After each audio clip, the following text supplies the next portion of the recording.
Welcome, folks, to the Knights of the Wrong Table podcast. I'm John. I'm Randall. We have our special guest, Paul. Paul, thank you for joining us today. Hey, thanks for having me. Yeah.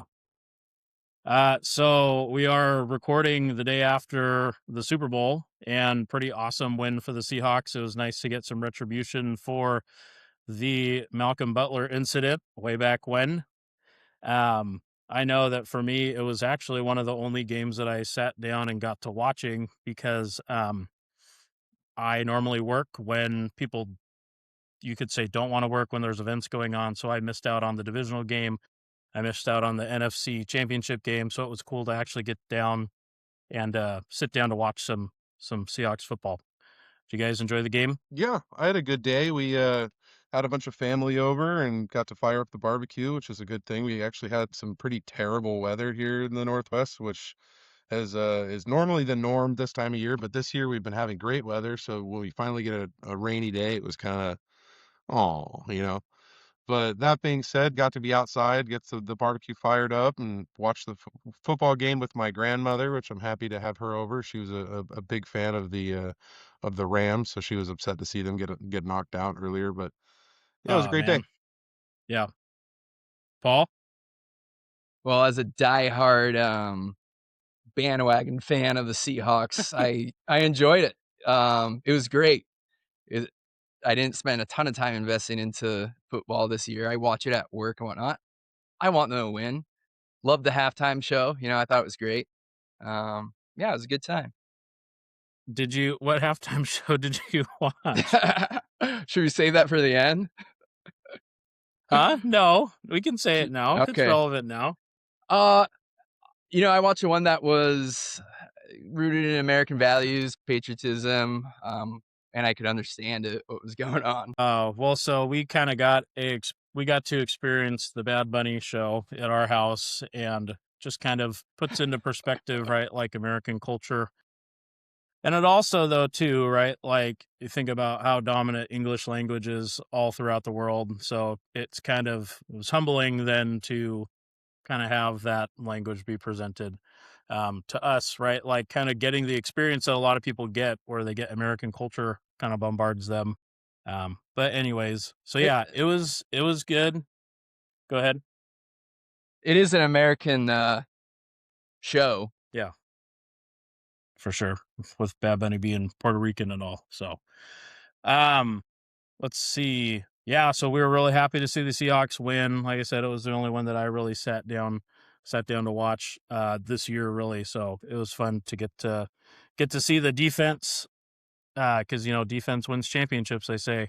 So it was cool to see that. The Legion of Boom Witherspoon off is to a the MLB. Witherspoon is a complete animal. He's That an guy animal, is dude. so good. Yeah. Oh yeah. Did you put any money on it? I did not. No, I haven't opened up Pandora's box of sports betting because I know thyself. So no. Yeah, I didn't either. I know David Portnoy put $50K on the Patriots. Patriots, Oh, yeah, and they got stomped. That was actually one of the highlights of my. This is one of the highlights of my day today. As I've been looking at all the different videos of his day yesterday and how it started out with him wearing his Patriots diamond embossed necklace, and then it ends with him just to this look of shock and awe on his face, and he's like, "Drake May sucks," while he's wearing a button that says "I love Drake May." It was just really funny. Anything that makes that guy upset makes me happy. Yes, very much so. Joy. A lot of Seahawks fans I know, though, did win a lot of money in all three of the playoff games because they covered the spread all the way through. Yeah, a lot of happy Seattle sports bettors. I know that because I didn't think they were going to cover the spread in the NFC Championship game, but I believe they did. Well, anyways, Paul, thank you for joining us here. We were kind of talking off camera a little bit. It takes a lot of courage to jump on to a podcast where clearly we have some ideological differences, and we appreciate you for being here. Kind of going to talk to the viewers now about how we know each other. So we are actually childhood friends, and we have some shared passions with motorcycles and two wheels. Like we also mentioned, I don't have two wheels right now. I know you do. It's my goal to get back into motorcycles later on.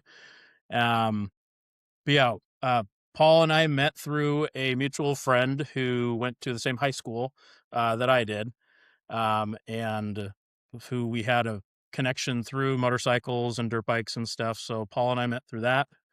And I think it's kind of funny too because Paul, you grew up with a different kind of schooling. Do you remember though that you actually did audit the the PHS classes one day, or at least attempted to? You remember that?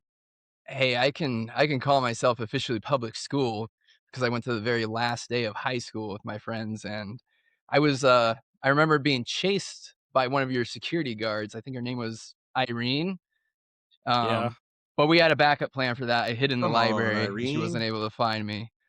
Exactly. That's good. Uh, it was fun, though. It was my one time seeing, the inside of public school, and, it satisfied the need. I didn't need to go back. There you go. So yeah, so you come from the homeschool background. Now, were you a part of like traditional, like kind of co-op, or just homeschool? Like, what's your background as far as with the homeschooling? Man, I am pretty far removed from, like, the co-op side of things, um, in terms of socialization really came from church, neighborhood friends, and whatnot, um, and in terms of my education, it's a point of pride for me, honestly, that I don't have a college degree. Not that I knock it, I'm gonna encourage my kids to go if they want to, um, but yeah, I'm an average guy when it comes to, my education level, and really it's my values that guide me the most, um, and work ethic, and I credit my parents, for giving me that, and that's one of the great things about homeschooling is, I'm gonna do the same for my kids, and me being able to have the ability to raise my kids and constantly be, giving them my values is really important to me as opposed to them being exposed to outside worldly values, so it was a good experience. Um, that's a little long-winded, sorry, but No, yeah. it's all good. Yeah, I definitely. There's been times, having been a teacher for a long time, there's part of me that just based on what I saw, um, I do see the value in some choice with what you do with schooling. I will say that. I don't think it's a one size fits all approach, right? Like, and especially in the middle school, during like a kid's time in middle school, right, is when a lot of the bullying might come out. And if you got a kid that kind of finds himself more of an introvert, or more of um, kind of who's subject to kind of that consistent abuse, it has been a time where I would even talk to parents and be like, you know, um, might be a good time if it's in the cards, right? Like, middle school is like a perfect time for when you want to do alternative school, in my opinion, right? So, like, in my opinion, a lot of kids go through a lot of that trauma during that time. If they're not really jiving with that, right, pull them out, put them back in high school. That's kind of my take on that, or just from the lens of different strokes for different folks, you know. So, yeah, I can appreciate that, as well. Um, so, Paul, you kinda jumped then from your well, here, let me pull up this picture here real quick, because this is a picture from my grad party that has us here. It was one of the few pictures I could find of us together. I don't even remember this. You don't? Well, I will pull I it don't up. think so. I mean, the picture might jog my memory. I don't know if you remember that or not, but that's obviously me and you there at my house at my grad party. At which point Back when then John had we hair. yeah, dude. Look at that, man. Look at that. This must be a You can toupee. oh, I'm sure you can tell who these other people are here, but we'll keep some Okay, anonymity. yes, yes, yes. Yeah, yeah, yeah, I remember this now. You can Okay. date this photo just by the wardrobe you guys are in there, the I know, affliction right? t-shirts and stuff. Yeah. Yeah. So, and at that point, we kind of went different ways, you could say, like we were already had kind of some different upbringings and values, but we did share, right? Like, we shared a love of motorcycles and we were good friends. Um, I went off to college, and you then went and started your career in the military, I believe. Was it shortly thereafter that you started your military career, or when did that happen? I was 17 when I started, the interest, and basically they call it depping in. So you commit to signing that you will join the military when you turn 18. So yeah, that fits right in the timeline. I wouldn't necessarily call it a career. I don't want to take away from the people who, were full time active duty and deployed. Even though I joined in a time of war, I didn't deploy. The way my unit went on rotation, they had just gotten back from Iraq and they weren't up for another, you know, period of time that when I was in, we didn't go. So I don't want to take it away from that, but it did shape some of my views, for sure. Well, yeah, and I mean, we thank you for your service. Not everyone is willing to do that, and it is a huge commitment. I come from a military family as well. I myself didn't uh, go down that route, but a lot of people in my family have. A lot of people in my family still serving. Well, at least one still serving, right? Or no, recently had been serving. Um, but so do you want to explain a little bit about? I know you were in the Marine Corps, so I don't know if they call it like your MOS in the Marine Corps, if that's the same as the Army. Like, what did you do within the service, and what branch? I think I gave it away, but Yeah, no, exactly that. I was a reservist, so you do all the active duty training in the front. It's the same as whether you're active duty or you're reserve. So you go to boot camp, you go to combat school, and then you go to your MOS school. And that took a little over a year to accomplish all three of those. And then you get placed at your unit, which was in Yakima, 4th Tank Battalion. So I was a tank mechanic, which, you know, it's an interesting breed if you wanna get into that later, but, um, tanks aren't if anyone ever tells you something's built like a tank, don't buy that vehicle is my advice, that's funny.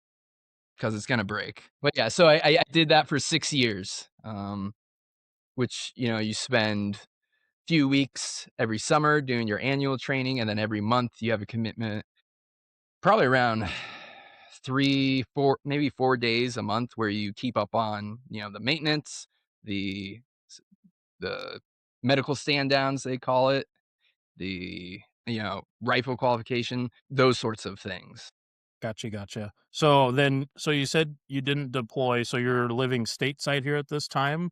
Were you stateside Yeah, in Washington, or where were you stationed out of?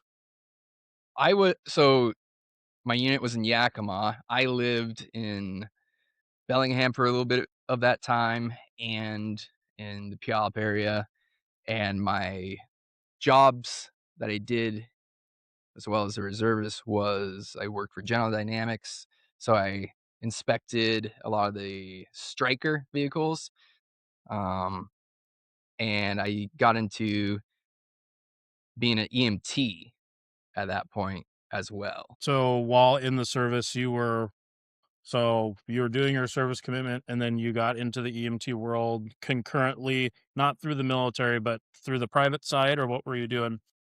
Exactly, private ambulance service, out of Seattle, technically Tukwila, but 90% of our calls were within Seattle, and I know that a was couple kind of of the guys in the area stepping stone.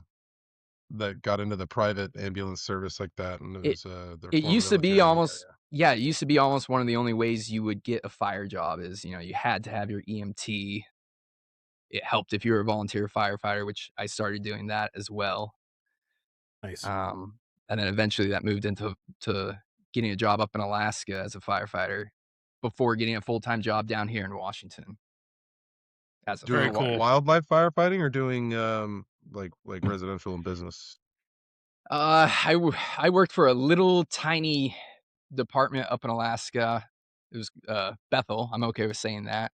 Bethel, Alaska, and if you ever seen Discovery Channel, like sorry, Alaska State Troopers, it's been on that quite a few times, and that was pretty eye-opening seeing just 1, being a minority for the first time ever, a lot of natives up there, I mean, I'm outnumbered.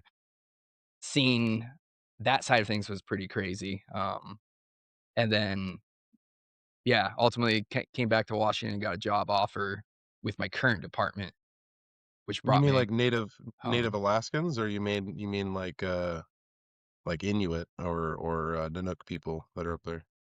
The native would be the broad category because you have Inuit, and then you also have people who actually do refer to themselves as Eskimo. I know a Yeah. lot of people think that's a derogatory term.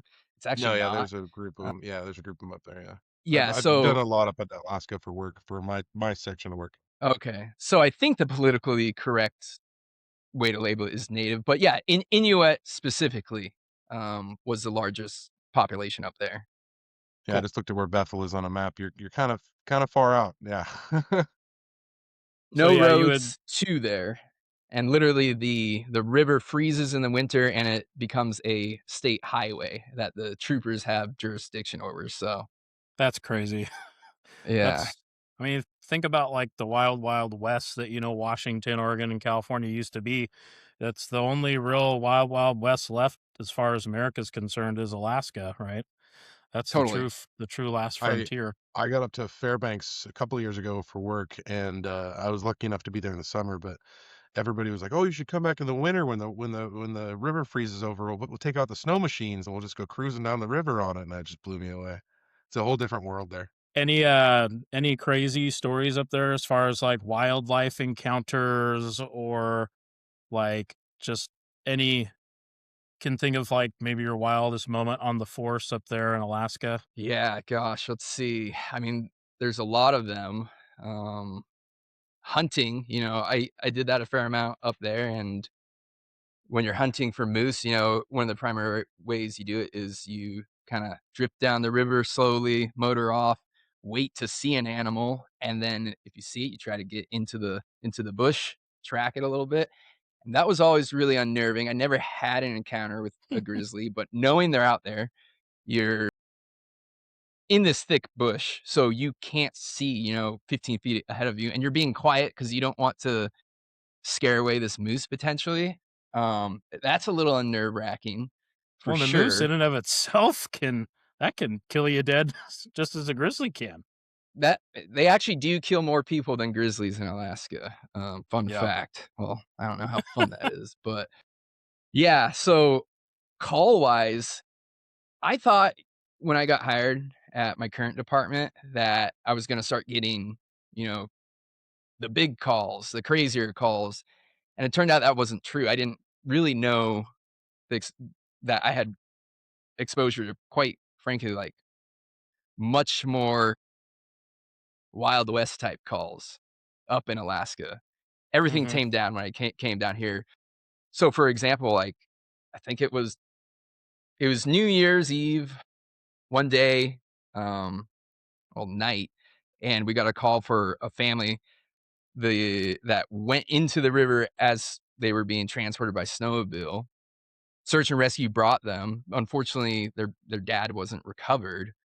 But, as we're driving back to the hospital transporting everyone, literally fireworks are going off because it's New Year's now, and it was just such a, contrast of all these people are celebrating, yet this family's, like, in utter, you know, pain from what just happened, Yeah. and those type of calls don't happen down in Washington, you don't go through the ice, Yeah. pretty crazy. But what you can do up here is you can sure get hooked on the ice and you can get hooked on the stuff. And I'm pretty sure that that is a lot of your call volume now, right? Wouldn't you say drug overdoses probably play a big part in your day to day calls, or is it car accidents, or what are you experiencing now as you're a firefighter medic or a firefighter EMT? I'm a firefighter EMT. I used to be a EMT 3 up in Alaska, which is, like, paramedic light, so I could do a lot of fun stuff, but my interest is more the fire side now.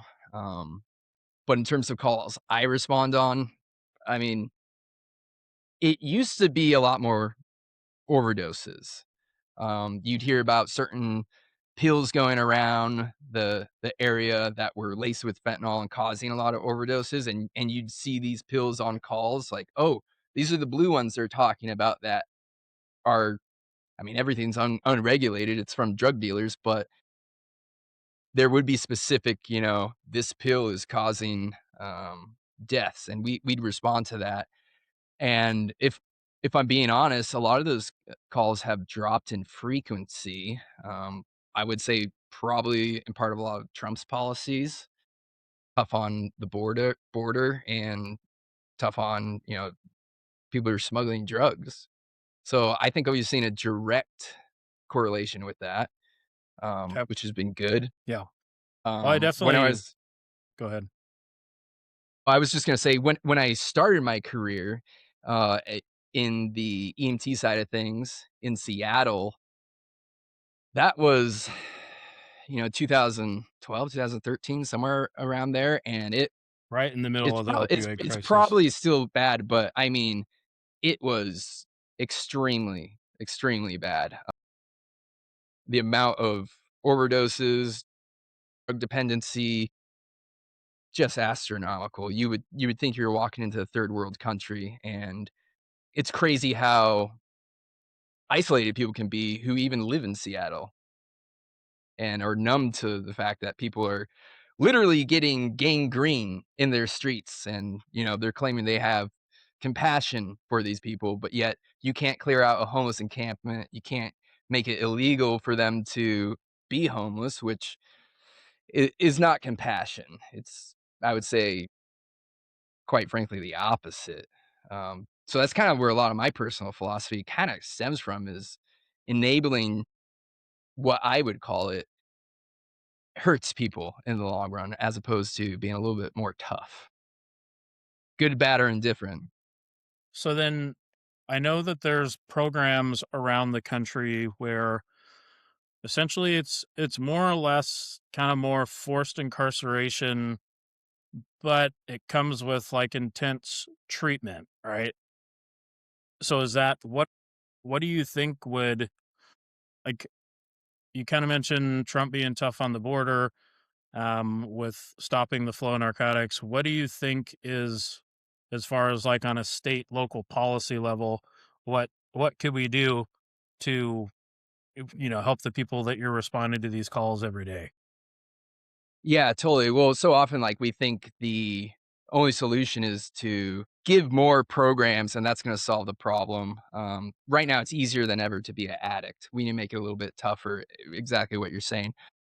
I can tell you some of the things, and I'll start with this and hopefully get to your question.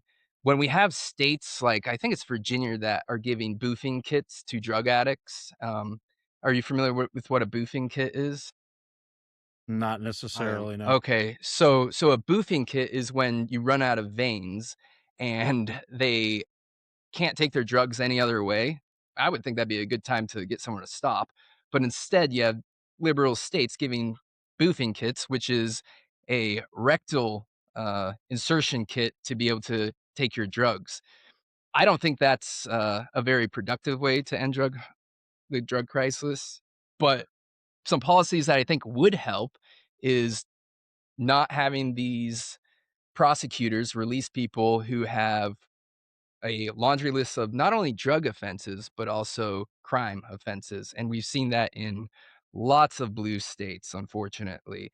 And that correlates directly with the rising crime. So, how do we help these people? You don't help them by enabling them. You help them by giving them ramifications for their actions. Just like when your child does something wrong, you don't reward them with more candy. That would be absurd. And to think that the outcome's going to change because you're giving them more access to drugs is not going to. Paul, Paul, you say liberal states are giving these out. Which liberal states are giving these out? I want to say it was like Virginia, or don't quote me on the exact one. You could Google it if you want. I did. There aren't any that actually give out rectal supplied, service programs. The what you might be Is talking that about is a your drug harm algorithm reduction. saying that? Okay. I mean, if you don't if we can't you just have a simple back and forth about it without it being like questioning statistics. The programs that have the Well, you syringeless just said service that as it was, programs, if it was SFPs, fact. are California, New York, Massachusetts, Washington, Colorado, Illinois, Vermont, Connecticut, and Maryland. Of those, they provide Maine, clean syringes and needles, Maine. fentanyl test strips, Nalgene kits, safe disposal options, and referral to treatment programs. Yeah. Unfortunately, that's not 100% true. So there are boofing kits in Portland and Maine. So I just disagree with your notion that that's not true. Portland, Oregon, and Maine, or Portland, Maine, and Maine.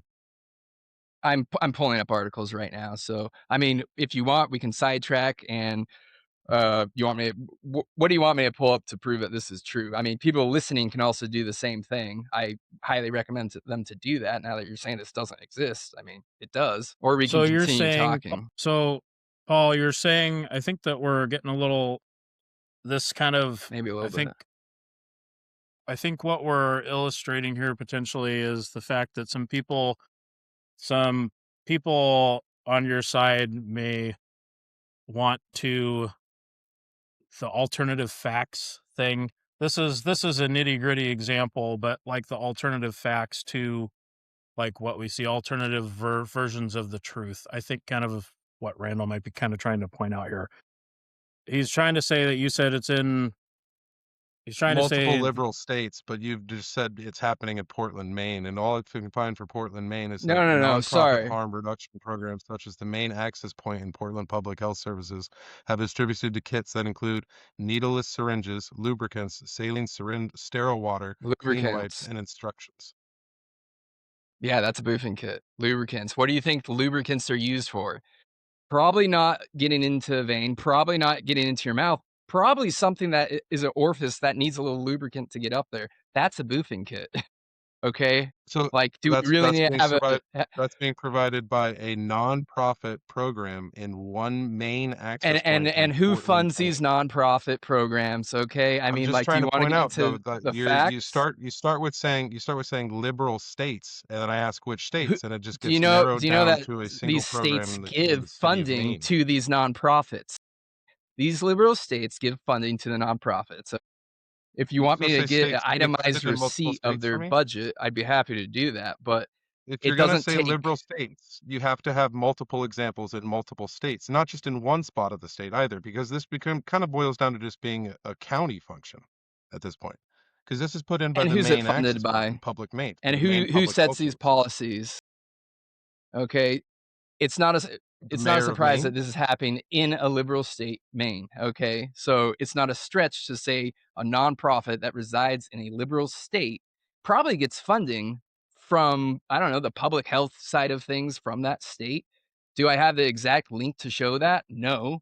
Could I probably come up with that? Yes. Do we need to spend 10 minutes on that? I don't think so, but if Well, you had me on so. the you phone, I'd can't. be happy to bring a If you're gonna receipt get this for that. uncomfortable when I call out multiple claims that you make aren't really provable, it's gonna be a long podcast, brother. You can't say So I liberal states are doing it, then I point out it's not happening in liberal states. You could provide it one function of one small spot of a city where that's happening. Look, you're so defending your point of view. I get it, but I think logically we can draw a conclusion without me having to show you an exact paper trail that this is happening in a liberal state. Sure, it's a nonprofit. I'll give you that. But do you really think it's a stretch to say that that nonprofit isn't getting any funding from that state? Is that That's not at all logical what I've to said. assume What that? I've said is you That's say all this I'm is happening saying. in multiple liberal states. This is happening in one city in one state. That's what I've been That's that contesting this entire time. I I asked I what I states. You said bring multiple. Multiple isn't true. so want to ask, moving on from where we're at right now. I want to ask, so Paul, so part of what you're saying should happen is that we need to be tougher on this stuff, right? And I think that we can all acknowledge that there's a problem, right? We can all acknowledge there's a problem and we need to fix the problem, right? So what I'll ask is, what if we do stuff like forced incarceration, right? And help through these programs, should they carry that mark on their record that hurts? I think where a lot of people on our side come from with this is that if you go down the forced incarceration path and the forced treatment path through incarceration and being tougher on crime or being tougher on like drug related offenses, that these people carry that blemish on their record, and it harms them then from ever getting stable employment on the flip side, right? Like it's great and all, but then to be successful in capitalism, if you have these stains on your record, it's really something that carries with you your whole life. So, would you agree with something programs like this that would essentially take, if it was forced treatment, if you could essentially round people up and have something like forced treatment, do you think that stain should stay on their record afterwards? One, and I'll get to this, I think your framing of this question's a little off. Forced incarceration is actually just called consequences for your actions. If you speed, you can get a speeding ticket. If you kill someone, you get murdered. This is just another form of having a ramification for violating something that would be against the law. So something outside that we as a society come together and say, this is not acceptable. This puts my family at risk. This increases crime. This makes it not a livable city. Look at Seattle, look at San Francisco. Last time I visited there, they literally have a poop map of all the poop that's around there so you can avoid it. When we talk about what the actual solution is, these programs, forced incarceration, Forced look at the treatment, like states, essentially right, but look at the states that claim that they're so compassionate and give all this funding, their programs, people don't stay in them, for one, and you're this utopian idea that all we need to do is just get them clean and they're gonna be productive members of society. You haven't seen necessarily what I've seen. These aren't people who are just off the beaten path a little bit. These They are might people open a that are pillow factory and contest an election. That's good. That's good. These are people that need real help, real ramifications, and I think the only way you can get some of these people to change is with actual consequences, not allowing your kid in the candy store to buy whatever they want and think that they're not gonna get obese. And you do that over and over again, and then you're surprised. I mean, look at these states where this is happening. My goodness. If these programs work so well, why aren't they working in these blue states? They're not, Do these objectively. ramifications go beyond the user of the illicit drugs? Like Like to the drug dealers? suppliers? Yes. Well, like Yes. suppliers, manufacturers, Yes. so like the Sackler family, the president Yes. the South American president that Trump just gave a pardon to, who was found guilty for smuggling hundreds of millions of dollars of cocaine into the United States. Yeah, I don't know about that particular case, so I'd have to You don't know research it about that before one? I give before Oh. I'd have to well, research that before I give an honest opinion. so Trump pardoned the Honduran president and who was guilty of tons of cocaine smuggling, right? So he pardoned him, but Maduro's got to go, right? You know, I'm not gonna pretend that I sit here and understand geopolitics, extremely well, but just because you pardon some of a crime doesn't necessarily mean that Juan strategically it's Juan for Orlando not for our best Fernandez. interests. He was the former president of Honduras, so he's just a civilian of Honduras, so there's no strategic interests here. He was convicted in March 2024 of a federal grand jury of the United States on multiple drug counts, including drug trafficking and weapons offenses for his role in massive cocaine smuggling conspiracy into the United States. Prosecutors described it as hundreds of tons of cocaine bound for the U.S. He was convicted of conspiring to import more than 400 tons of cocaine into the United States and was sentenced to 45 years in United States prison in June of 2024. So then what we're Yeah, asked is okay. why is that? So why does he get so? And what I'm asking you, right, is you're principled about solving the drug crisis, right? You are principled about that. That is something you see every single day. So why then? So why would Trump pardon this guy, but then Maduro's got to go? Like all in the name of M- drugs. my point I'm trying to make, though, by pointing it out.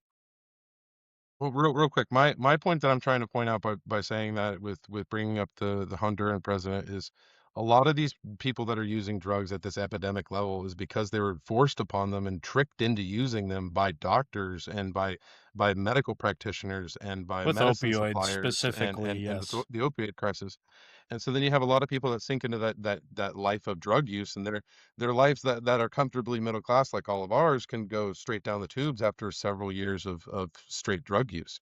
And it's like, well, if we're gonna treat them as criminals for their use of those drugs, we should be going after the creator of these places, and the founders of these families like the Sacklers, who have their names on the Louvre. And for fuck's sake, they have a family, a wing of the Louvre is named the Sackler wing, from their money, from how much money they have. Yeah, They have that yeah. $50 billion lawsuit that they settled, and then they don't face any jail time, even though they have evidence and emails of them having quotas to force more and more pill prescriptions to be given out by their doctors in different areas. So like it's one thing to sit back and say we need to look at the people who use these drugs and whose lives are now ruined and are homeless and are using in the streets, and be like, well, we should punish them, but then not punish the people who put them there. It's going to cause a systemic issue of just creation of this class of people that gets deleted. So while all what you said, yeah, that sounds really bad. Why, if Trump pardoned him and whatnot, I again don't know the specifics of all that. You can read it here all you want.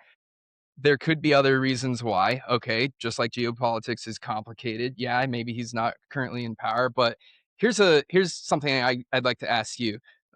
You say you're against the going after the creators, the people, the suppliers.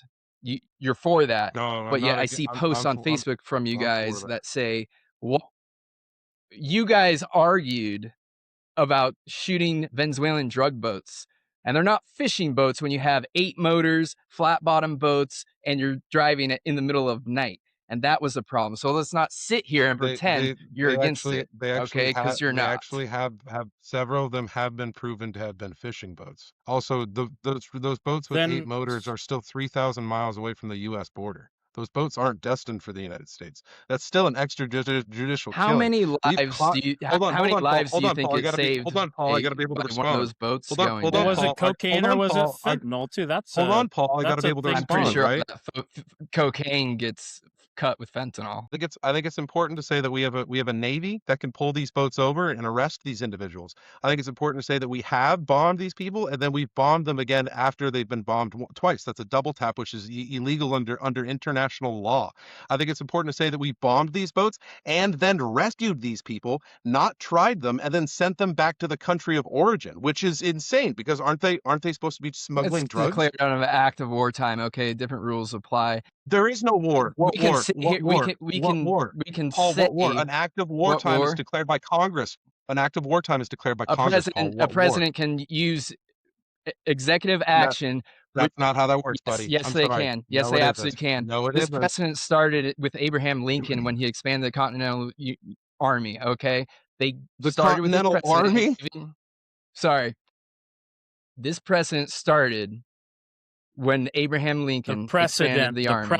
Okay. the press So it's precedent. trickled all Okay. the way down here. So now, You yes, a cannot US you president, cannot have a US an president act of war can without Congress. No, a sir, you US cannot. president can use That is military against the action. Constitution. You said Liberal act of war. presidents You do said it. act of war, right? Okay, You said act of war, correct? let me take that back. Active war. They can use We're military not in an action. act of war.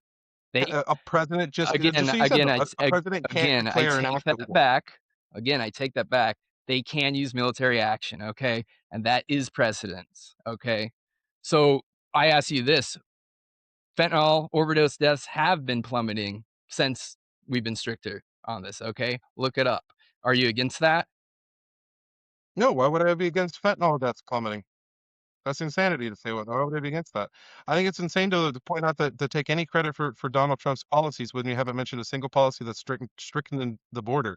Did you know A that single 90% of the policy that fentanyl that's what? brought into the United States is brought in by United States citizens legally over the border because they're just not being searched in their vehicles? No, I didn't know that.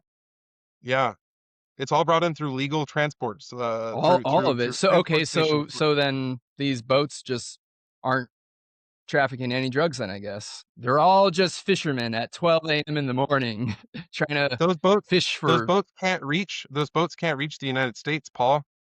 So how would they be transporting drugs to the United States? they can't Have reach you the United States. Most of us don't. Why can't they you think a boat reach with you think a boat with 8 motors can go 3,000 miles? do you That's not think how that works. do you Do you think they're They're not not going taking it, they're to taking it into somewhere in Mexico. the middle and, They're taking maybe it there's into a Mexico. middleman? I'm not an No. expert Prove on it, drug prove it, trafficking, prove it. but If that's how it's happening, then prove it. I'm saying you they're want taking it me into to Mexico prove because how the drug that's what traffickers traffic drugs to United States. yeah, because that's how it's done in a court of law when you have jurisprudence being taken out on extrajudicial We're killings. using common sense here. We're not lawyers. Yeah, but the people who are supposed to be bombing these people have lawyers for this, brother. Like, what are you talking about? These are Quite literal frankly, against this is I don't literally care against about a international law to Venezuelan. be bombing I boats don't care about a in Venezuelan drug boat international being waters. bombed. There But should what be if it's consequences for killing Americans, okay? And Trump's the first And there president that should be. is actually doing that. Paul, and there should be. They should be arrested Yeah, there by the should be. Navy. They should be arrested by the Navy. Do you disagree they should be arrested by the Navy and then taken to a court of law and tried by the United States government? Why don't they do that? Do I just why not have the Navy pull them Why over? not arrest them, pull them over, prove what's on the boats, and take them to a court of law and put them in jail? Why not do that, Paul? Are you an expert on logistically using the Navy to capture a drug Why boat? not do It's a that? lot. Can I answer? Try and stick to answering the question. Why can't we Yeah, do that? I'm trying to. Here's maybe just a thought, okay? When you have a aircraft carrier or you have a U.S. Navy boat that's trying to intercept an 8-motor outboard, highly capable boat that's trying to evade you, it might be able to outrun you. Guess what? It's not going to outrun an airplane The with some drone cruise following it. missiles. So we're gonna know where it's Yeah, going. Yeah, the cruise missiles. What's you the know what? cost of a You're cruise right. You're missile, right. Paul? We should just Paul, allow what is the the drugs cost of a into the cruise U.S. missile? and then try to figure it out. But like Randall's saying is that with the fentanyl What is is the coming cost of a cruise over missile in the United in States? private vehicles of U.S. citizens. A Paul, lot what cheaper is than the a bunch cost of of a dead cruise missile? Americans. $3 million. A lot cheaper than a bunch of dead Americans. So for these $3 million shots each, how much would it cost to arrest these individuals? To How prove much are the drug programs that these people are addicted to? even in that's a completely ridiculous statement. And even in this situation, wouldn't arresting them and pulling over their boat show what's on their boat and show that they're not fishermen? Shouldn't you be supportive of that for that reason alone? That you could just have the drugs for that picture where they're all there and you have the proud Navy guy standing in front of the drugs they just took them? You risk not being able to capture those boats when you're You trying risk to not being able capture to them capture them by boat. though you're Yeah, filming them from and UAV. Though you're the filming them from a risk of plane, having you risk those not being able to the capture risk them. the risk of Okay, having those drugs come into the let's United States is much higher, and that's a risk that I don't they believe can't that they're we should not be in the United taking. States. They're off the coast of Venezuela, which is 3,000 miles from the United States border. They cannot reach the United So, States. We've established that. okay, the boat can't, but like it's called logistics. A semi truck that's transporting goods from Semi Florida trucks aren't doesn't in the run. ocean. All, Semi all, trucks aren't in all the the, ocean. I'm trying to give you an example. My goodness, man. It's So called Paul, look, logistics. Okay. When you have a Yes, you boat, do. maybe it Logistics. can't. You get your semi truck and you put it in the Gulf of America, brother. so okay, time out, Okay. time out, I just everybody. won't say my view. I just won't say my point. It's gonna be a lot So quicker then. so Paul, I think that this leads us to a question of we're talking about the disagreement on use of force. We're talking about the disagreement on going through proper channels. So I think, do you then, do you agree carte blanche with what Hegseth is doing with the department, right? Like, do you, like, what, it kind of sounds like you're just for, yeah, like whatever they're doing, like, let's go for it, right? Like, it's cheaper than the dead Americans, right? Like, I get what you're saying there. Okay. But like, does that mean that Hegseth and Trump should get carte blanche with what they want to do? Look, I don't follow someone blindly, although you may think I do. When we look at these policies, there is always going to be trade offs. Okay. And as I think I've outlined here, whether you think these drugs don't make it to America or not, they are coming from somewhere. And when there's a path to stop that, I think we should always evaluate whether it's the right thing to do. I believe it is. And I think that's just a disagreement we have. I think the cost of drugs coming to the US has cost us a tremendous amount of US lives. And I And are think there that going to and this is tough. The real world we live in. Are there going to be mistakes? Yeah, there are. And that absolutely sucks and it's horrible and we should do everything to avoid those. But does it mean we ignore the problem? No. And when we look at, sorry, I can't name the exact policy, but when we look at just the overall mentality Trump has towards drugs coming to the U.S., it's dear to his heart to stop it. Okay, and I think it's hard to So argue that he doesn't care. let me ask you this. So then we have then what we're going through now in Venezuela with regime change, right?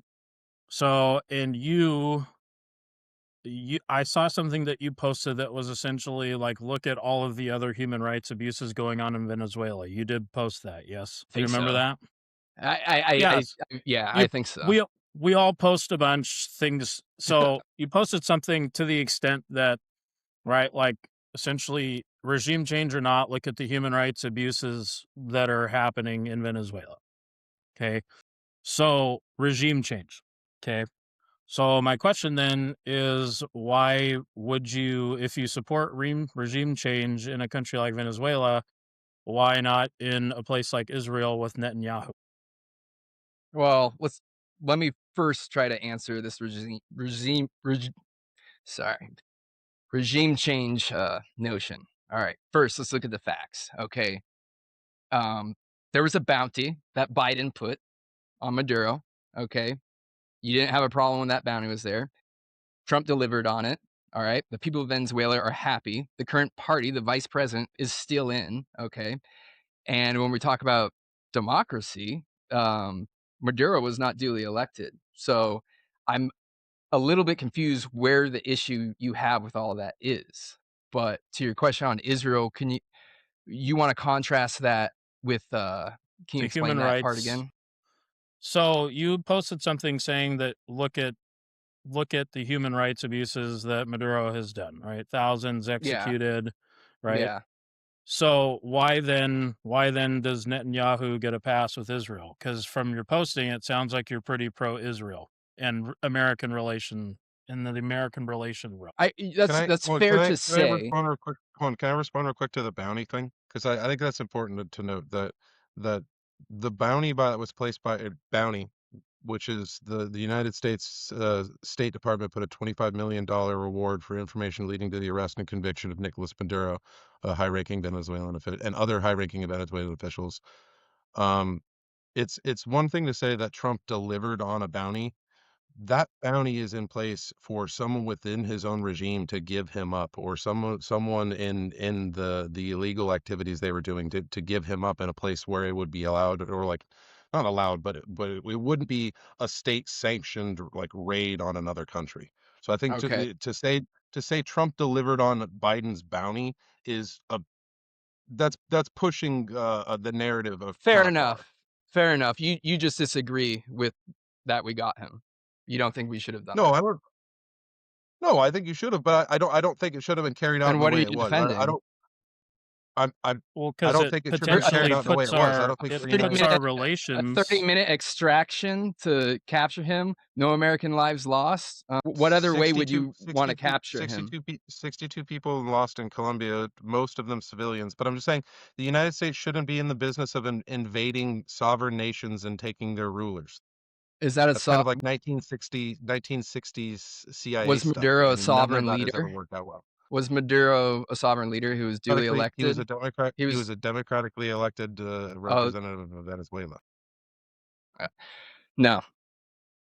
what do you mean, You no? He they have, was they elected. have free and fair elections in Venezuela is what you're saying. They have free and fair And that's elections in how Maduro Venezuela, my got friend. elected. No. No. I disagree with that. It's upsetting that he was. I'm not saying I liked him as a leader. I'm just saying that He was it's not one, he was he. not duly elected, okay? But Not at all. we Where can't do you prove get that that Biden from? wasn't not duly elected in this Yeah, country. that's I a don't good think we point. should be That's talking a about good other one. people's countries, and I'm laughing at you by saying that. I don't think that we should be saying that other countries aren't duly electing their representatives when we're sitting here saying that we can't represent our own. That's a good argument point. I won't deny.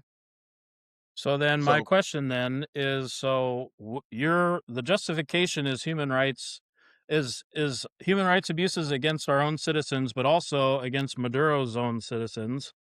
And there is a place that is no more clear with human rights violations than Israel Palestine. So why does Netanyahu get a pass? Right. Well, let me frame this. Okay, I think Israel has a right to exist. I think they have a right to defend themselves. Do I think that means we shouldn't question their use of military force and how they do it? No, I think we should. From the outside looking in, yeah, I agree with you. Um, it does look like they overstepped in a lot of ways, and that's pissed off a lot of people. Um, it's a very unconventional war in terms of this enemy digging in under hospitals, schools, churches. It's it's bad that Hamas fights the way they do. Um, it's yeah, no, I agree with you. So, I mean, yeah, I mean, we see, right, compared to any other war, I think the height of the civilian to target rate at the highest pre-Gaza was 3 or 4 to 1, I Yeah, believe. In Gaza, it was like 13 to 1. As yeah, a as a yeah. as a as a person who's has a more than a passing interest in history, I think it's fun the notion though where it's like these guys aren't fight. I hate the way these guys fight because it's like imagine like a British redcoat being like, God damn these Americans standing behind trees and coming out and shooting us. They should be standing in a straight line. Why aren't they standing in a line across from us? Yeah, so you think it's It's a laughing kind of funny. matter that Hamas gives guns to 14-year-olds to go kill Jews when they're Well, fighting against them? I Using think children saying as that no. denying the Entrenching fact that below schools and hospitals? I'm sorry, but if I'm fighting for my nation, when you're I'm not using when you've been civilians under as a cannon 90 fodder. year long History's hilarious. when you've been under a 90-year long occupation and your battleground is in a city, unfortunately you're Israel going to have gave those Gaza free situations reign, because okay? Free reign? That's what? a They bold moved out. statement. That's the They craziest moved shit out you of said yet, Gaza. dude. A free They moved reign Israel of out an gave Gaza occupied free reign, territory? everybody. the problem is Hamas John, put up doesn't the want pictures Israel right to now of exist. Gaza in 2018 and then put up the pictures of Gaza in 2026 for me when he says to give it free reign.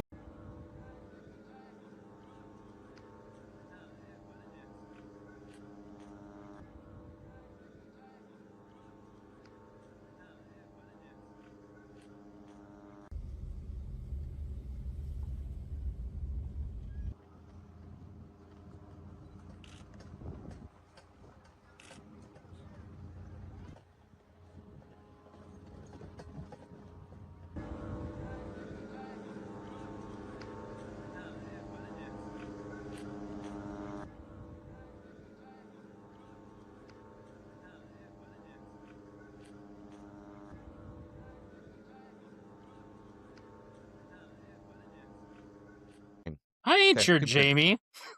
Yeah, well, no, I just want you to do that when we're editing that. That's what free reign looks like. So you So, agree with how Hamas operates in turn? Go no, ahead. I don't Not in think any any way, of shape, us or form, but agree. I'm a realist in saying this is what's going to happen when you have a city in an entire country of that matter that's been under occupation and has to go through checkpoints and has everything they do questioned and has maybe at most 15% of the civilians, excuse me, the Yeah, Hamas members are being grouped into the group of 100% of Palestinian people. I just think that that's a bit and if nuts. you lived in a country where your next door neighbor wanted to wipe you off of the face of the earth, do you think your country would maybe respond with a little bit of toughness? I think Well, the why does Palestinians we do. got to Hold on, go I think back to hold on. 1948? I think the Palestinians do live in a country where their next door neighbor wants to wipe them off the face of the earth. I've seen plenty of the Is videos where that they why they come and they attacked take on their October car. 7th? Is that why they attacked on Yes, October 7th? yes. Well, It's poor it's guy. reprisals for Well, 80 years of literal occupation and death. let's hold on and let's not forget too, Paul, that the guy who you aligned yourself with a lot, Charlie Kirk, hold on, was on to the breadcrumbs that there was potentially even a stand down order on October 7th. He was on that track. I'm And not disagreeing even with that, and yeah. Israel's own parliament and governments, like there was a stand down order. And if you want to take it one step further with what I believe, is that Israel fucking killed him because he was on the right track with all this shit. I mean, I think that's where you lose a little bit of credibility. Okay, I don't think Israel killed him. It sounds like you might have been listening to a little bit too much Candace Owens, if I'm being honest. She believes a lot of that same stuff also. Paul, That's I'm a not saying stretch, okay? I'm not. I've heard you real quick. I've heard you say claims that, oh, it's an Israeli security company that was his security. That's not true. That's not true at all. That's actually false. So we can get into the whole Charlie Kirk thing, but when we think his lapel went off and it's exploding in his neck, and Randall, I've heard you say bullets don't just stop. Well, the autopsy revealed that the bullet fragmented, and if you've ever spent any time hunting, bullets do weird things sometimes. I know you have. That's why I say that. And bullets do weird things sometimes. I have shot. I have shot a caribou in the neck, and I've had similar things happen. Okay, Well, that's a caribou. That's a caribou. bullets. A lot of times, yes. Did you So do the before you autopsy? start, No, but I so watched the video. You can see it go in and out the other side. so He was before, shot but like through the the neck. credibility, like before you kind of knock our credibility or whatever, we're also just podcasters here too. But isn't it crazy that the crime scene was paved over, all Hold this on. stuff? It just Before doesn't we add get up. to Charlie Kirk, Charlie Kirk's a long tangent. That's going to take us all down a I long tangent. I think we all can agree I'd to that, like to right? talk about the Israel point a little bit more Oh, if that's I what I was could. going. Of Just course, yes, we're gonna go go. ahead. We're going back to that. So again, like I don't necessarily disagree with you guys. I really don't about like the civilian deaths and whatnot. That is bad, but I do believe they have a right to defend themselves. I don't necessarily believe that both sides are completely innocent. But when you attack a civilian population, kill 1,700 people, when you treat their There were attacks that go on before that the October way 7th, though. You the will way admit they to that, right? treat Both the sides. we can call it attacks, yeah, yeah. But when you look at their treatment I'm just of pointing out to the start history at hostages, October 7th and okay? on When you look is at Israel's disingenuous. contrasting care for people in Hamas, they give them medical aid, they give them cancer treatment even, and then they send them back, and then that same person wants to be a suicide There's a bomber lot. Of, after there's Israel a The saved lot. them. I mean, There's a the lot of average Israel conflicting the average reports of literally how age those Israel has prisoners a are treated history. while they're there. Israel literally has a history, okay, of calling up buildings that are filled with civilians and saying, "Get out." Okay, you can look up Well, the yeah, get recordings. out, There's or else tons of you're them. gonna get caught. And then guess what? Not No, everyone gets out, and they get get out caught because in. they know that's a military stronghold and they're storing weapons and ammo caches. Okay, there's no sign Where here. This is a Israel fact. also has a history though Paul? Okay, of I want hitting to an hold area on, hold after on, they've hold on, already hold hit an on. area. I I want you I to can imagine, Paul. Okay, Paul, imagine. Imagine America's under an occupied force. Okay, what are you?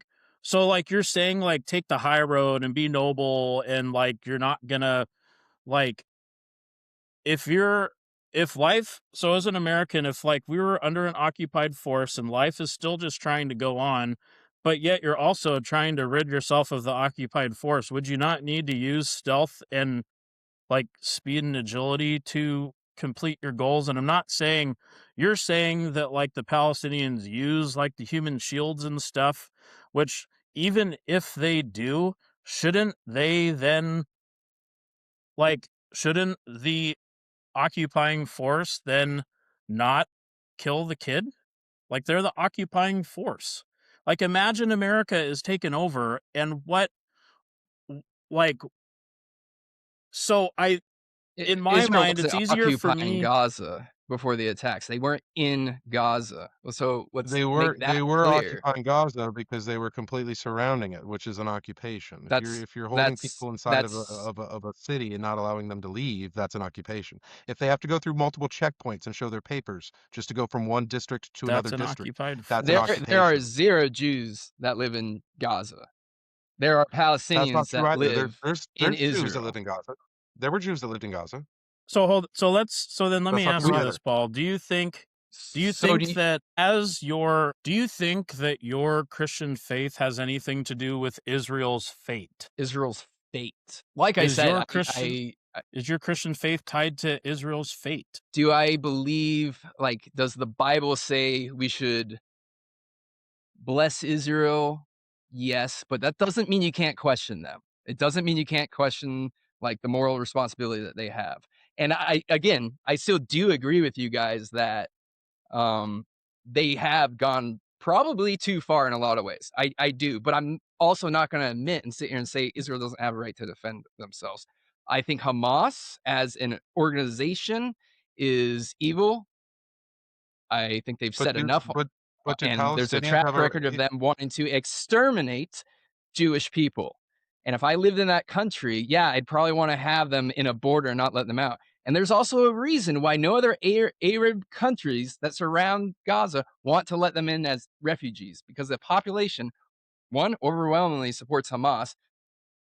It's like 80% of the people in Gaza support the leadership, which doesn't let them leave those Paul, buildings when Paul, they when get you say bombed. when They're you say literally filming the building. They're literally filming the building right before it gets bombed. Then civilians die, and then they say they killed civilians. Well, how did they know to put a camera on that building watching a bomb come down? Because they because know it's it's the only coming. building That's left why. standing. Yeah. No, Paul, this is happening. This when has you say happened that these before the wipeout of Gaza. Paul, when you say that these other countries surrounding Israel want to take out Egypt. Israel, Egypt, No, no, good not answer. want to take out What Israel. Don't want to welcome in Don't take refugees in the from Palestinian Gaza. refugees. They don't want to take them oh, in. They're a oh, hostile I see what group you're saying. of people, I thought you and said they something before indoctrinate that where no, they indoctrinate the where you were children saying in something different. school So age kill the to hate children because they're Jews. indoctrinated. Never said that. I'm just saying it goes So to show their morals wouldn't if you're in an occupy, differences.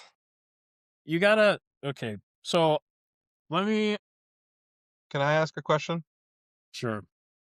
So Paul, when you say that Hamas kind of started this incident with the attack on October 7th, right? And 1,700 people were killed. I mean, this was the response to that. Yes.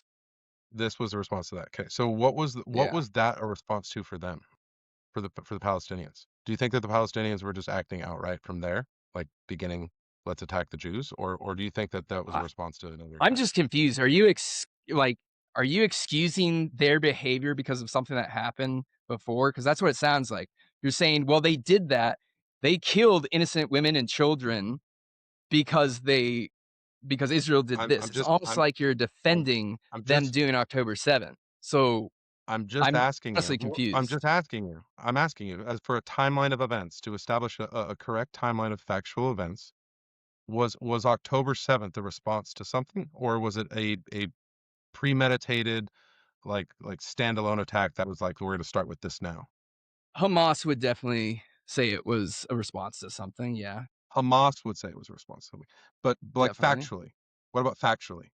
I don't know what Hamas has claimed and that what it's a response to. I'm not as versed in this topic per se as you might But be. you have but you have a strong opinion on it though. Do you see I that? can have Because an you I say can have an opinion without 100% knowing Facing an every effect. single angle that you know. Well, I'm just Just because I those are don't know facts. what The you things, know doesn't mean but the thing, I'm. but I those can say things that you facts might too, not and know. you'll sit here and laugh I at know, me. but what you're saying is those things that you might not know, admittedly, might be factual and be contextual to this situation, correct? Yeah, they could. And it's unfortunate Okay. that I don't have that information right now to do my own research and compare it and contrast with you, because obviously we have different views, and maybe the way you're interpreting it is a little different than the actual facts. So you can I read think an that what article that's from the AP or New York It's Times, not and yeah, it's probably going to I'm influence not you. reading any articles. I'm just talking about citing, the Israeli invasion of Syria, the Israeli Hezbollah conflict, the first Gazan war, the second Gazan war, the Israeli Palestinian crisis, the What Gazan war, excuse me, hold on.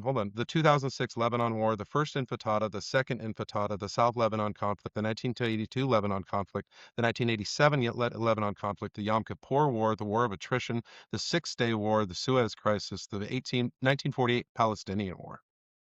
Yeah, all that was Israel's fault. Hamas had nothing to do. They're I never completely said anything innocent of on the all sort. of I this. never said anything of Well, the sort. it's I'm just interesting because asking every if there's position you things have is in opposition to Israel, and you haven't said one thing to condemning Hamas. So I'm just confused. To me, it seems like you're defending Hamas I and haven't, yeah, but coming I up with also haven't said reasons a why. single thing in So could support you of do Hamas. me a favor and say, what does Hamas do that's atrocious and horrible?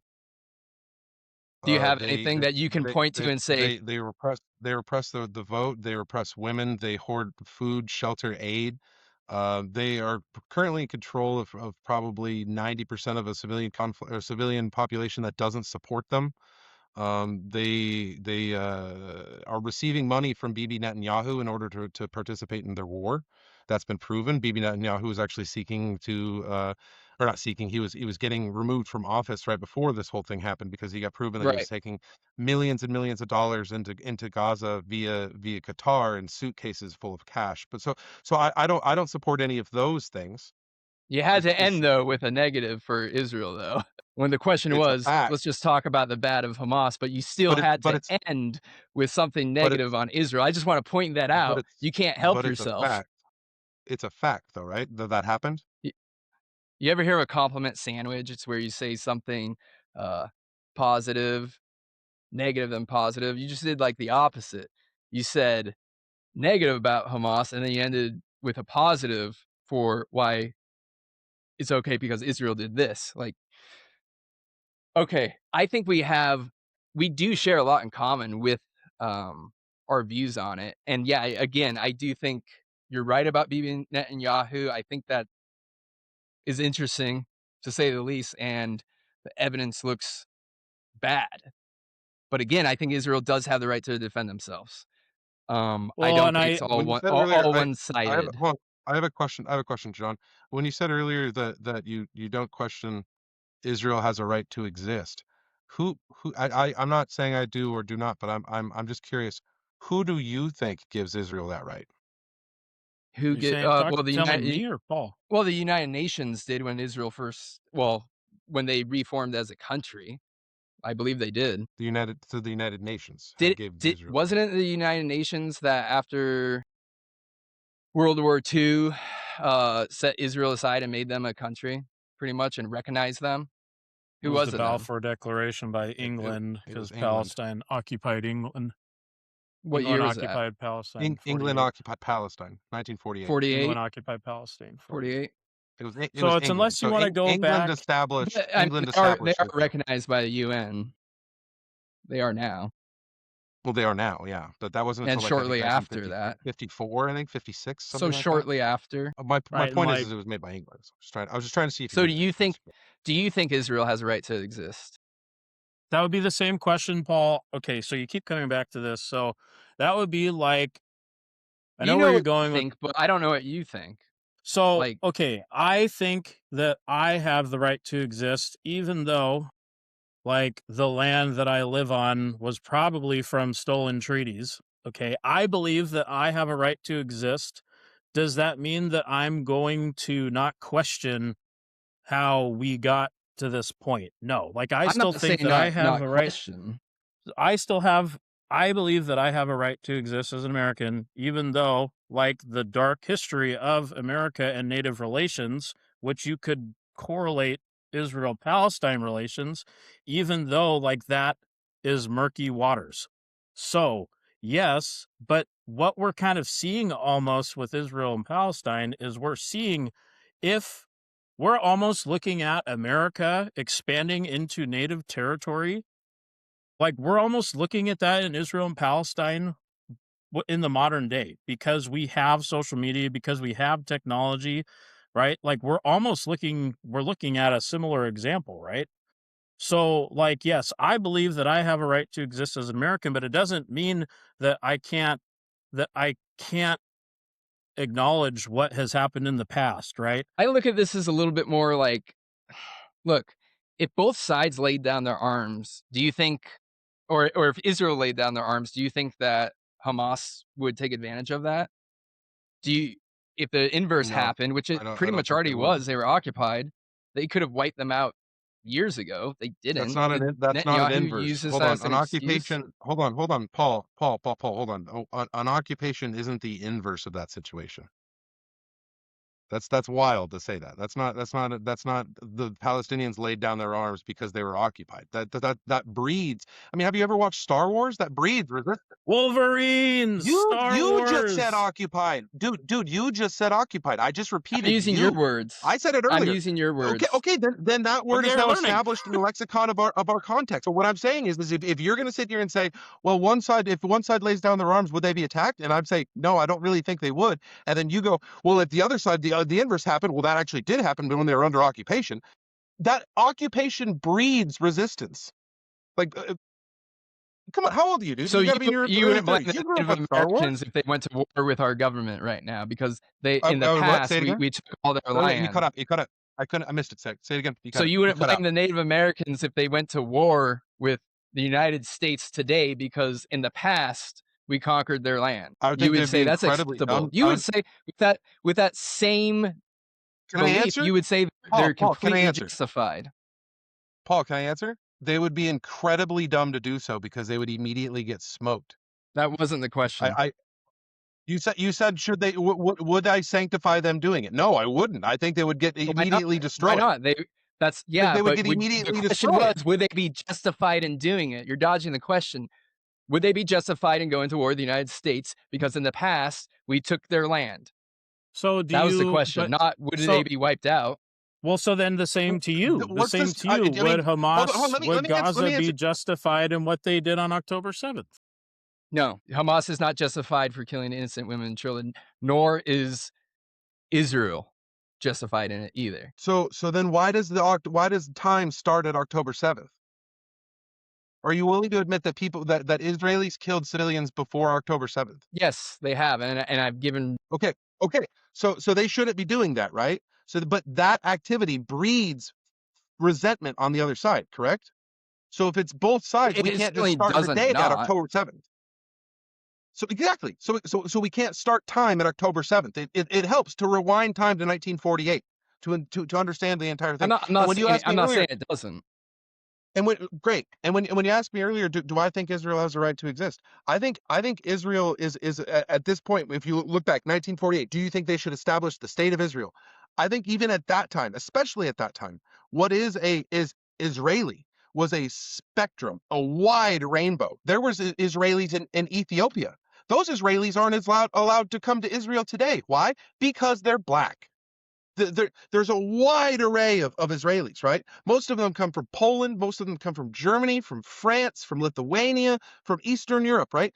So do Yeah. you think that it was right for England to give up one of their providence territories that they held at that time, Palestine, which I think it's important to think there were two other options before they gave them Israel. They looked at giving them Madagascar, which I'd like to point out was also what Reinhard Heydrich for the SS tried to do, was to deport all Jews to Madagascar. So they looked at that. That wasn't going to work. They also tried to send them to, I think it was Gibraltar in Spain, but it was another place that they controlled. My point in this being is to take a wide variety of people from all over Eastern Europe that you don't want in your country, because that was the motivations at the time for getting them out, it's not they should have their own country for patriotic and establishment, historical reasons and biblical reasons. It's we don't want these people in our country. They got mistreated by World War II. What do we do with them now? Let's just send them away. That type of thing. Do I think Israel has a right to exist? I'd say no. All right. So then we fundamentally disagree on that. Yeah, but mine is understanding geopolitical, terminologies Right. and doesn't Well, start at the October United 7th. States did some pretty atrocious things in the past. It doesn't mean we shouldn't exist now and strive for moral good just because we did it in That the makes no past. sense. It Just absolutely because makes we do sense. So something because in bad, we can't be 1948, the way a it good was set country. apart was bad, that Israel should be non-existent today is what you're arguing, because in the past, all countries have Are you trying had to say? bad Are you things in trying to the say past. Okay. Are you trying to say with Native Americans? Is that what you're saying with the United States?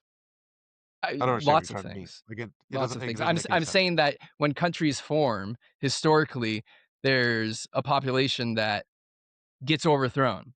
I mean, look at the Islamic conquests that they did. All I'm saying is just because of the past in 1948 doesn't mean today they should dissolve. You say that they shouldn't exist, which would lead to You want them to not exist currently, and I disagree with that. I didn't say that at all, and it doesn't lead to You that. said I'm Israel shouldn't questioning how they exist. were established. I said based upon my knowledge of how it was established and the reasons for why it was established, I don't think it should. It's a melting pot of people that are first off in their own Well, civil war against each unfortunately, other. we Like don't I've have a said about time the machine to Ethiopians go not back being to allowed and the Osh. 1948. The question is Unfortunately, we today don't have a in time today's machine. day and age, should they exist? And you said no. We don't have time machines, unfortunately, to go back to Yeah. 1948 and tell them, The time, "Hey, unfortunately, also don't doesn't give start on them October this 7th, land." right? Because there's people that were raised during wartime when they were children that are now in fighting age, and 13, 14 is old enough to hold a gun, unfortunately, in that section of the world under the amount of crisis they're under. And what do they have? They have growing up under the second and first intifadas. They have growing up under the first Gazan war and the second Gazan war. So then what happens during this one?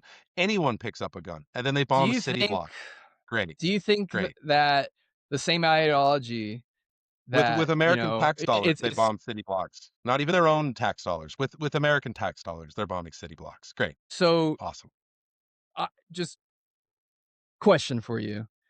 Answer for you. The Hamas side literally encourages and uses The minority population of Gaza. Yeah, children and women to strap bombs to them. Do you think that's a rational side? Is Israel strapping bombs to people? Would they ever encourage that? yeah. No. So the Israelis, yeah. So the Israelis actually do. They have a This is hold on. who Let me they're get the fighting name of it. against, is a deeply entrenched ideological enemy that wants to wipe them off the face of the earth. It's not Yeah. gonna So make a pretty So, war, Paul, let and me no ask you war is this. ever What pretty. has, well, let me ask you this, okay? hold on. Wait, I wait, wait. feel Are we like going to you're in a, acknowledge? Are we going to acknowledge that Israel has something called the Hannibal Directive? Not familiar. Isn't that convenient though, right? Because you're not familiar with things that completely underline your entire argument. I So the don't Hannibal Directive. So the Hannibal Directive is I an don't Israeli pretend to military know my procedure. entire argument. Israeli. I don't pretend to know it either. I do. An Israeli military procedure in which it prevents the capture of Israeli soldiers and civilians by killing them. So they'll kill their own. So if you have Hamas, let's set up a hypothetical situation. You have Hamas dragging people into their trucks and trying to drive away.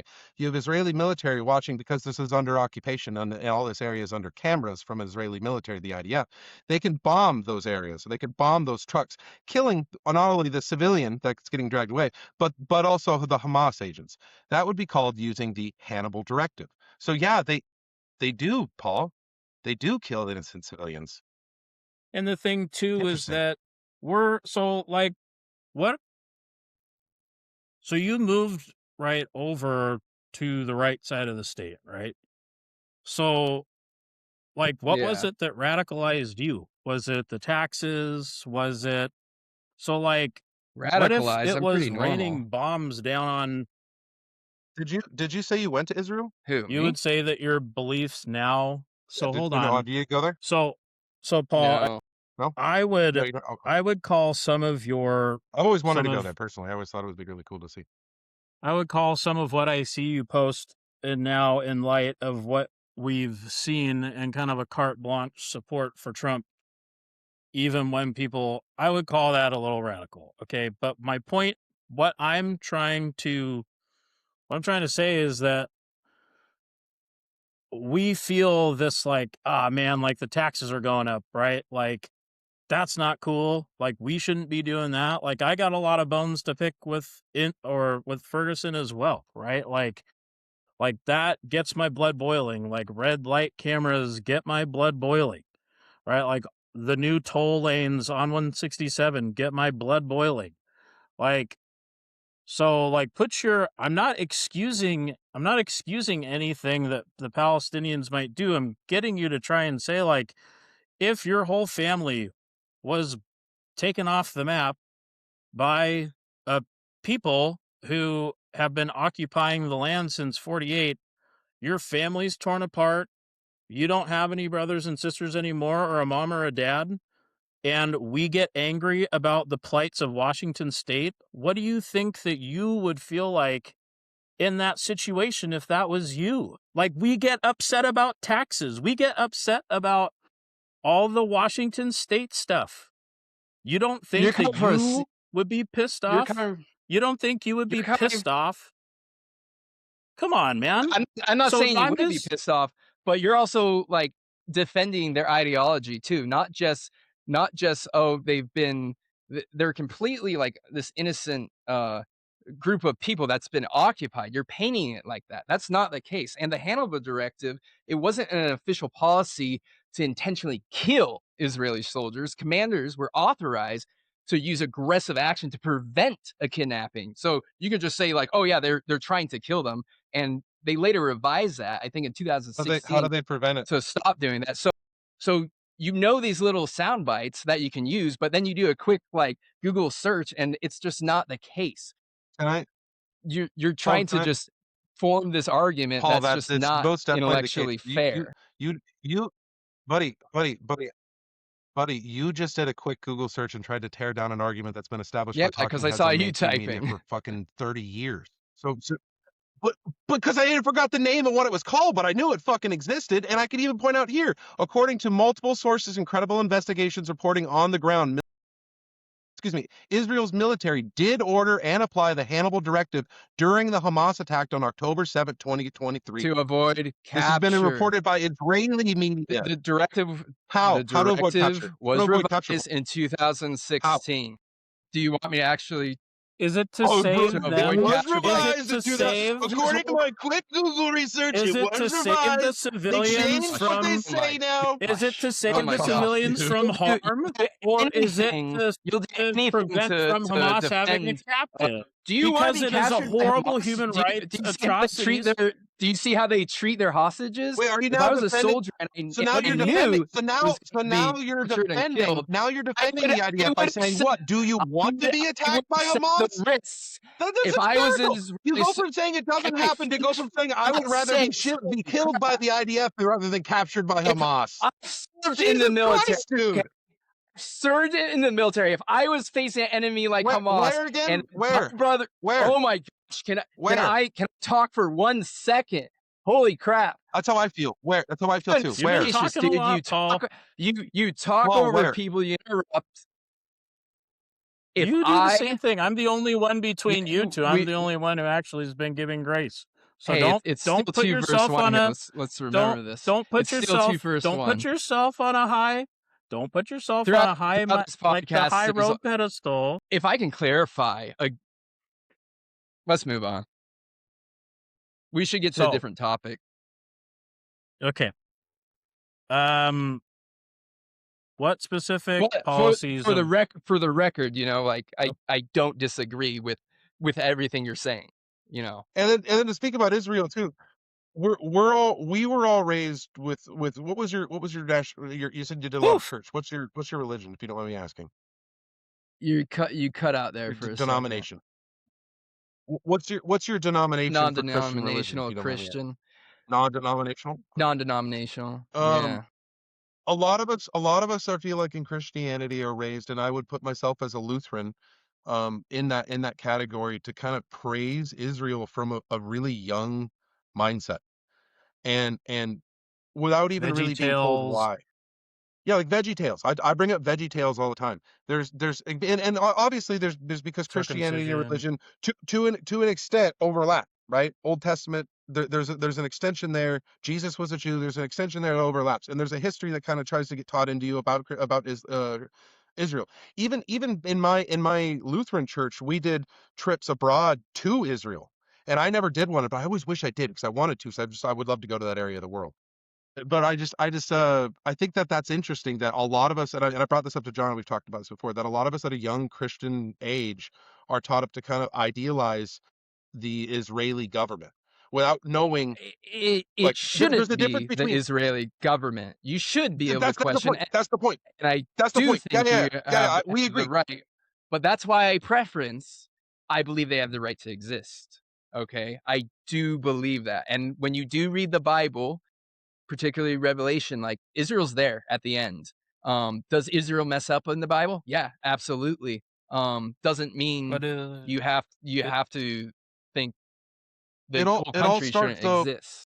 It Can all I ask starts you a though with the question? sacrifice of a purebred red heifer, which no longer exists and went extinct in the 1600s, Can I ask a Well, according to question, Israel exists Revelation. Paul? now. What do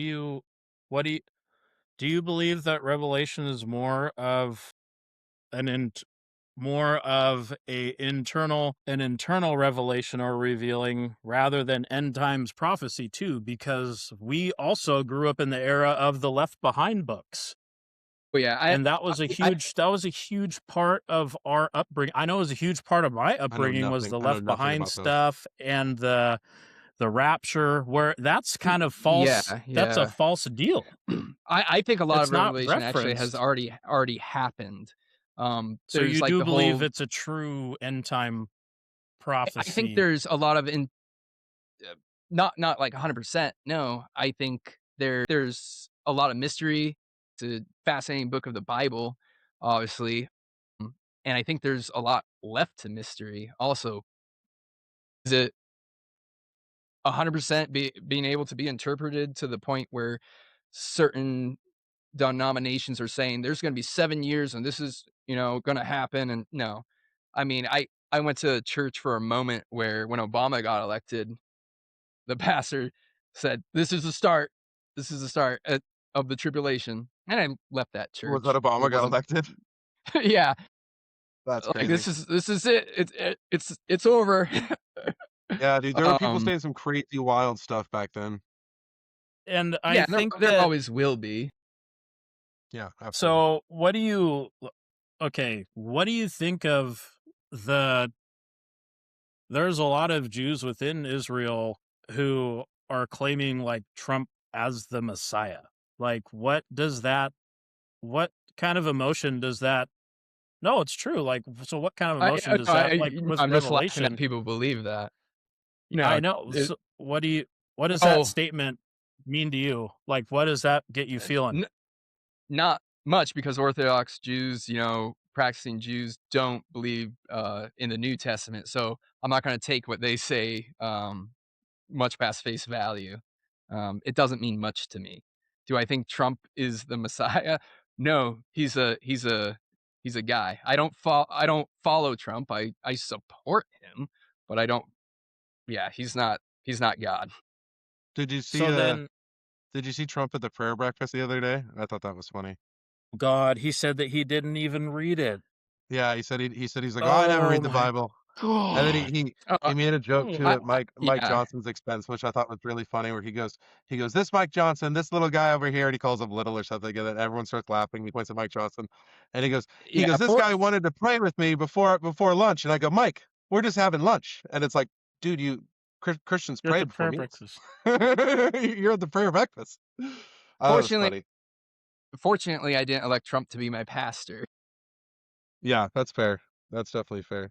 I think a lot of people though believe that he is religious, and I don't see it. I don't understand how he got You that know, notion God used over on people. a lot of people in the Bible who were not moral leaders. To So divine I think that's providence. Zachariah, the tax collector. I Zachariah, the mean, tax collector. Yeah, like I understand. everyone. Yeah. Yeah. So Yeah, So then but you do believe in the notion of divine providence then, right? for Israel, Just as far as with what we're seeing with Trump, right? Like, so you said you don't support him, or you don't follow that him, God but you works in support mysterious him. ways, so that would be divine Trump would have divine providence then, right? yeah, So no, I then, don't believe that at all.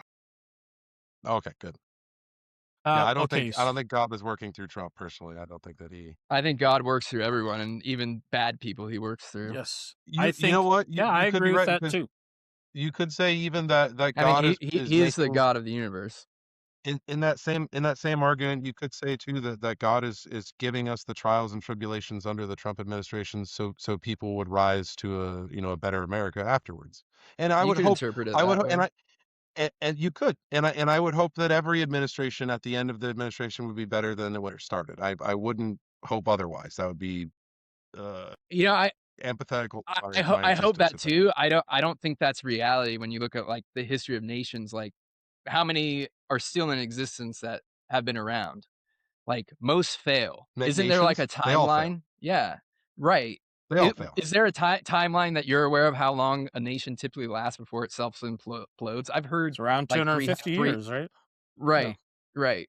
It's around right Do you now. mean like a civil war as an implosion, right? That would count as an W implosion.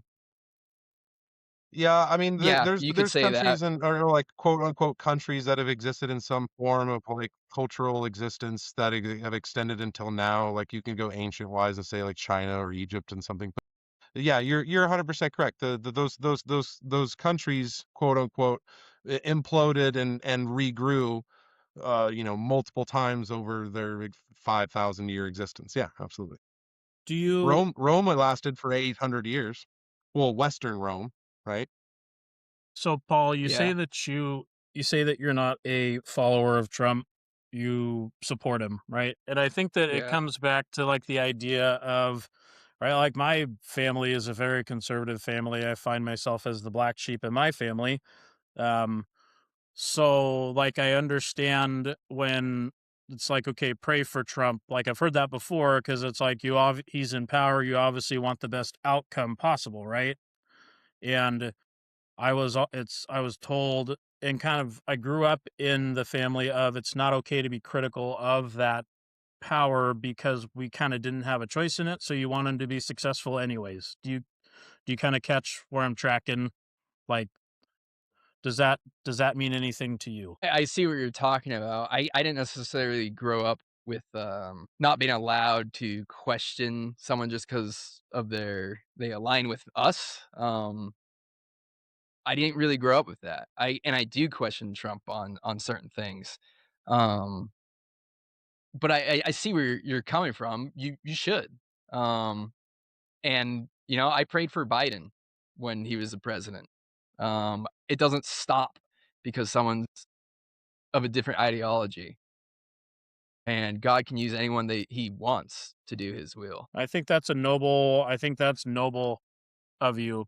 And I think that it's something that I feel like for me, it's something I wish I could have more with Trump, but I just it's hard for me. So I'll kind of ask you, with everything that's going on in the political landscape with Trump and with the files and all of this, and just what I'm not asking you to vote for the other side here, but is there anything that has come out or could come out, if proven true, like would make you not support Trump? We already know you're not a follower, but is there anything that if it came out could be proven true, like would you denounce Trump? Like Would you denounce what you see? where would you draw the line? Like he Where's your famously once line? said he could shoot someone on Fifth Avenue and everyone would still vote for him. Like would you still vote for him? Like where's the line? Yeah, and I'd like to know, like, obviously, like, what your guys' answer to that would be for your own side.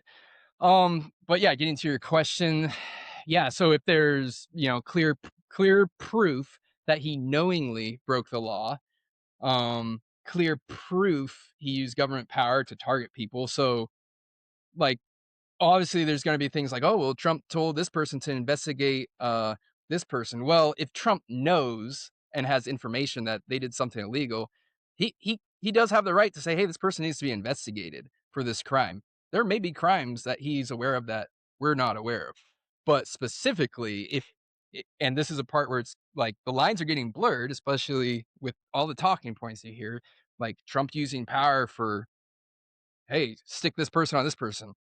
I mean, Biden did the same, but yeah, knowingly hurt like US national security for personal reasons. Yeah, those are all the standards. Um, but So I yeah, don't think we're seeing a lot yeah. of okay, go ahead. I I I don't think there's anything that you listed that arguably he hasn't already done.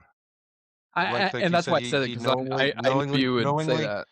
knowingly broke knowing that's then is it was it a real answer or was it just to start a discussion? What Because specific evidence do you have that he knowingly broke something? Like, what law did he break He was specifically found is he what was I found would. he was found guilty he was found guilty of sexual assault. He broke 32 different Yeah, that's felony not true. counts of bank That was fraud. a civic case for defamation. So yeah, that is true then, that he was found Yeah. guilty of sexual assault. Even if it So it wasn't is in true Um, the then, in even if it wasn't in a criminal right? court, it still It's was st so it's admitted still to. true you're that he's talking about found guilty of sexual assault, right? The Jean Carroll case. Yeah, in Where a he was civil found guilty trial. of sexual assault. Yeah, that one. I definitely see what you're talking about. I have a problem with that case specifically. Okay. 'Cause that's breaking the law, right? If it's breaking the law knowingly, Again, I have a problem with that forcing case someone specifically. That's into a Okay, really what do a you good. have? Okay, Randall, let him talk. What do you have a problem with that case? A civil What's case the is problem you not have? it is not a criminal conviction. The legal standard is lower. It's lower than beyond a reasonable doubt. Okay, so Trump denied the allegations. There was multiple holes in her story. The case relied heavily on testimony rather than like physical evidence that occurred decades after like the alleged incident. So yeah, people land on it differently. Some seeing it as like credible accountability, others see it as, legally allowed but not definitive proof of wrongdoing.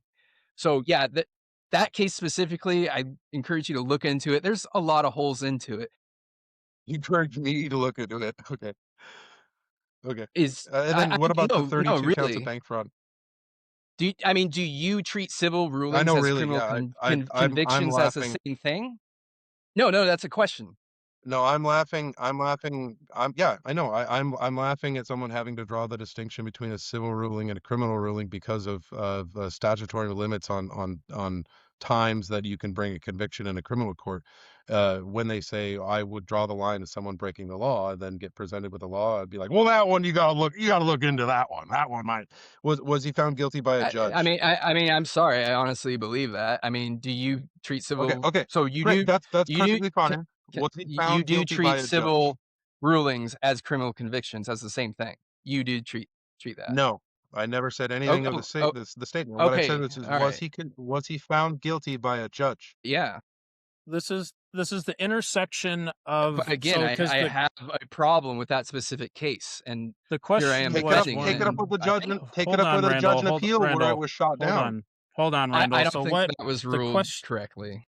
the question the question that I posed you with is what would make you denounce somebody?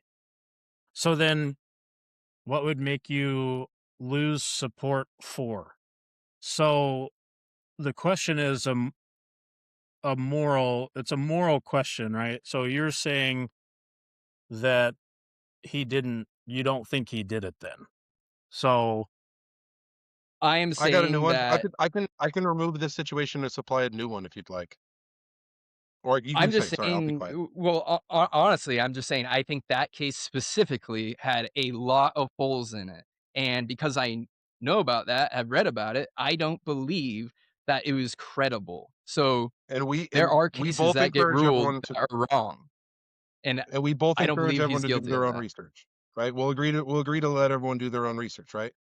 We can agree to that. yes, we can agree to that. Just, just like with the Um vaccines. let's let's No, no, no, no. We can't. let's You can't. It stops there. No, no research on the vaccines. Sorry, did Well, I just okay. segue? Oh yeah, So, well, I was just gonna supply a different time he broke the law, but we could talk about vaccines. You want to go down that rabbit hole? do you want to go down that rabbit hole, Paul? We don't have How much much time time? We left, don't have buddy. time. Yeah, we have no We gotta time. have part Man, 2, dude, if we're doing that. What about yeah. if he? What about on? Let's go back to the fishing boats and bombing those extrajudicially in I don't want international to do that waters. again. But that would be against the law, right? That's against the law, right? No, because hold on.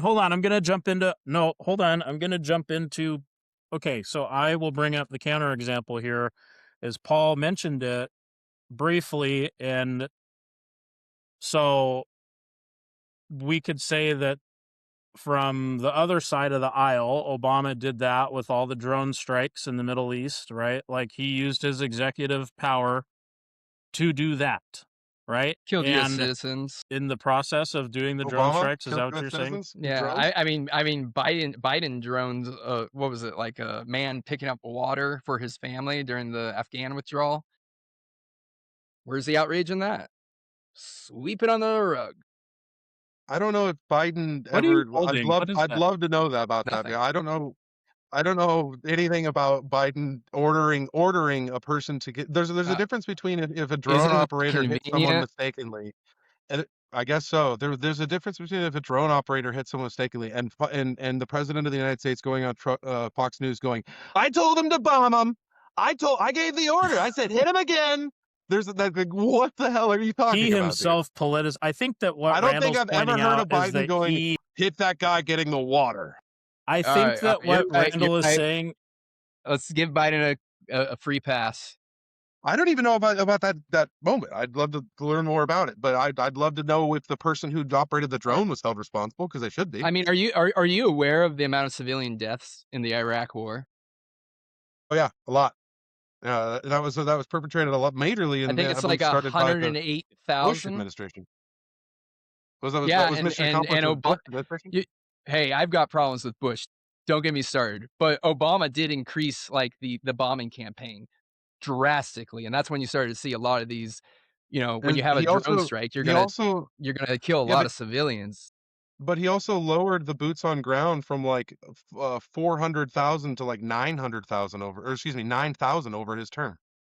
This is gonna be He crazy. like This is gonna majorly be withdrew crazy. people But out of the country.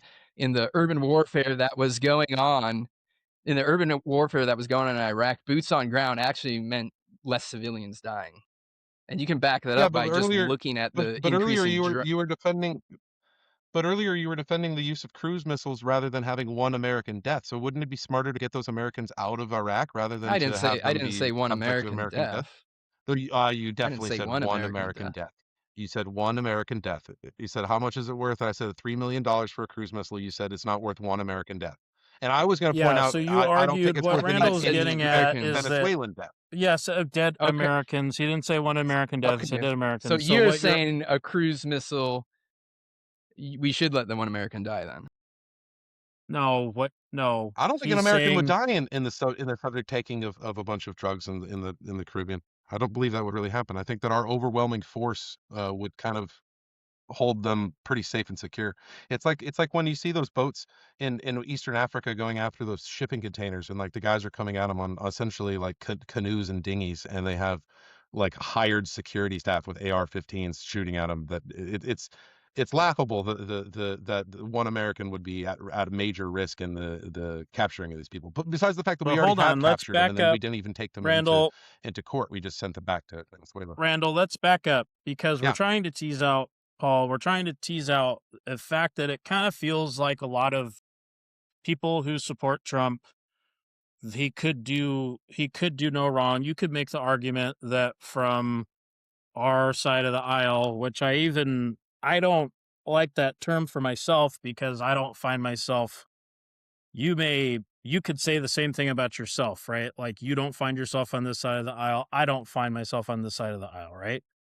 So what would make you denounce, and I know kind of going potentially what's going through your head is you're asking yourself like, well, what would make you denounce what you saw back then with the other side? So, but just what is there anything that he could do that you already said, like the breaking of laws? We gave you an example. You I said said the that the civil knowingly. knowingly breaking laws, Yeah. and then, well, your argument to that was that, well, there's a difference between a criminal and a civil deal. Okay. So that Mhm. one for you, it seems like that is insulated off the table as something that wouldn't make you sway your opinion. So just what we're seeing, we're not seeing, we're seeing a lot of evidence that he's potentially implicated in some pretty horrible stuff. Whether you believe it Democrat hoax or not, if all that's proven true, does he still have your support? No, impeach him. Take him out. I mean, not take him out. Not take him out. I don't Awesome. want to get on the list. Like take him out. Oh yeah, not like Just that. We never mean that. Yeah. We never ever mean that. We never mean that. no. I'll be the first one. Uh, I'll be the first one, and you can timestamp this. Yeah, if he's found guilty of like being on the Epstein client list, if that exists, or like, some of those emails saying the 9-year-old Brazilians are delivered. Can't believe I'm going to say this, sexy and cute. Like that's in an email to someone that's names redacted.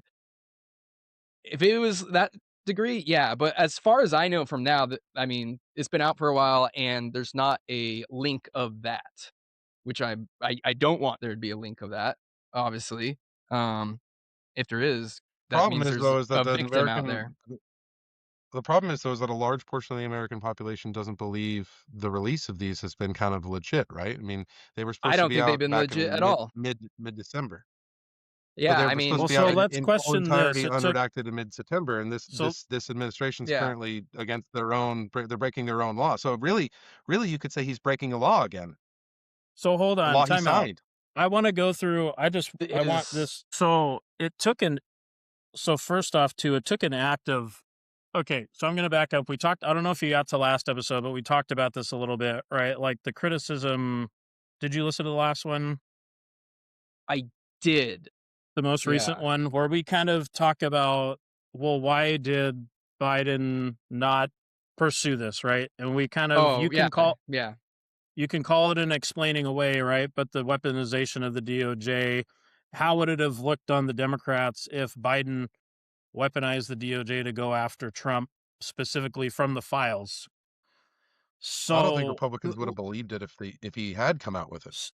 and the thing is that it took an act of Congress for us to even get the files, right? And if you're so I think kind of like what we're also trying to tease out too is we're trying to tease out that we are a nation divided and that we are the people here. And I believe that this is no greater of a time for us to be united.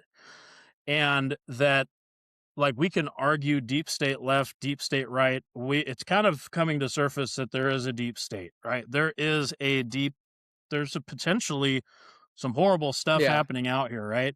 So, and just I don't know, man.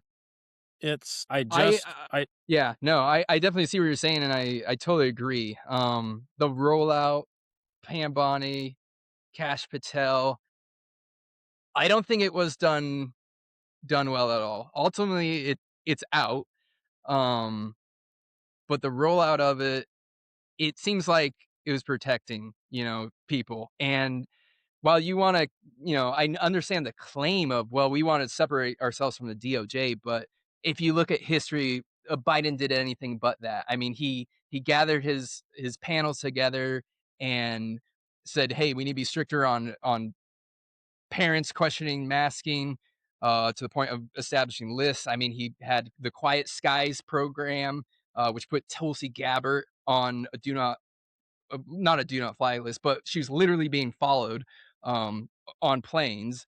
Uh, they had Mayorkas open She the was border. arresting So, ads at so the this time. She I was a one moment, representative one of a moment, former one former moment, governor. one moment, one moment. So this idea that Biden doesn't influence his DOJ during his presidency and is completely removed, that's just factually not true at all. He absolutely did that. In this one circumstance, he didn't. And I want to know why he didn't in this circumstance. It's so and interesting. I'm not that's defending, like, yeah, no, and I'm the not roll. defending it I either, think but it's been bad, but to I claim, asked the Jimmy Kimmel clip of, "Oh, we wanna be impartial." You weren't impartial at all during your presidency. You were harassing, Catholics who were praying quietly outside of abortion clinics, and then you threw some in prison for that. Like, there's some pretty wild cases out there. So to say like, "Oh, they're completely innocent and didn't use their DOJ." Obama had Merrick Garland, okay? Wasn't he the DOJ whatever head? So, yeah, they pick the person in charge. You don't think they have conversations of how they wanna The shape their DOJ Department whatever of head. Justice? The DOJ Attorney the General whatever Attorney head. General, sorry, Attorney There it is. General. Like I said, I so know I'm how a I know how it is well, when homeschool you're looking and for a word and it so doesn't I show up. will I know. okay, well this is where I'm okay with conceding. Like I'll concede your argument that the Wow. DOJ could be weaponized either way. I'll I'll take the two of you concede that. I'll take the two of you on then. So the president of the No, United so hold States being the head okay. okay.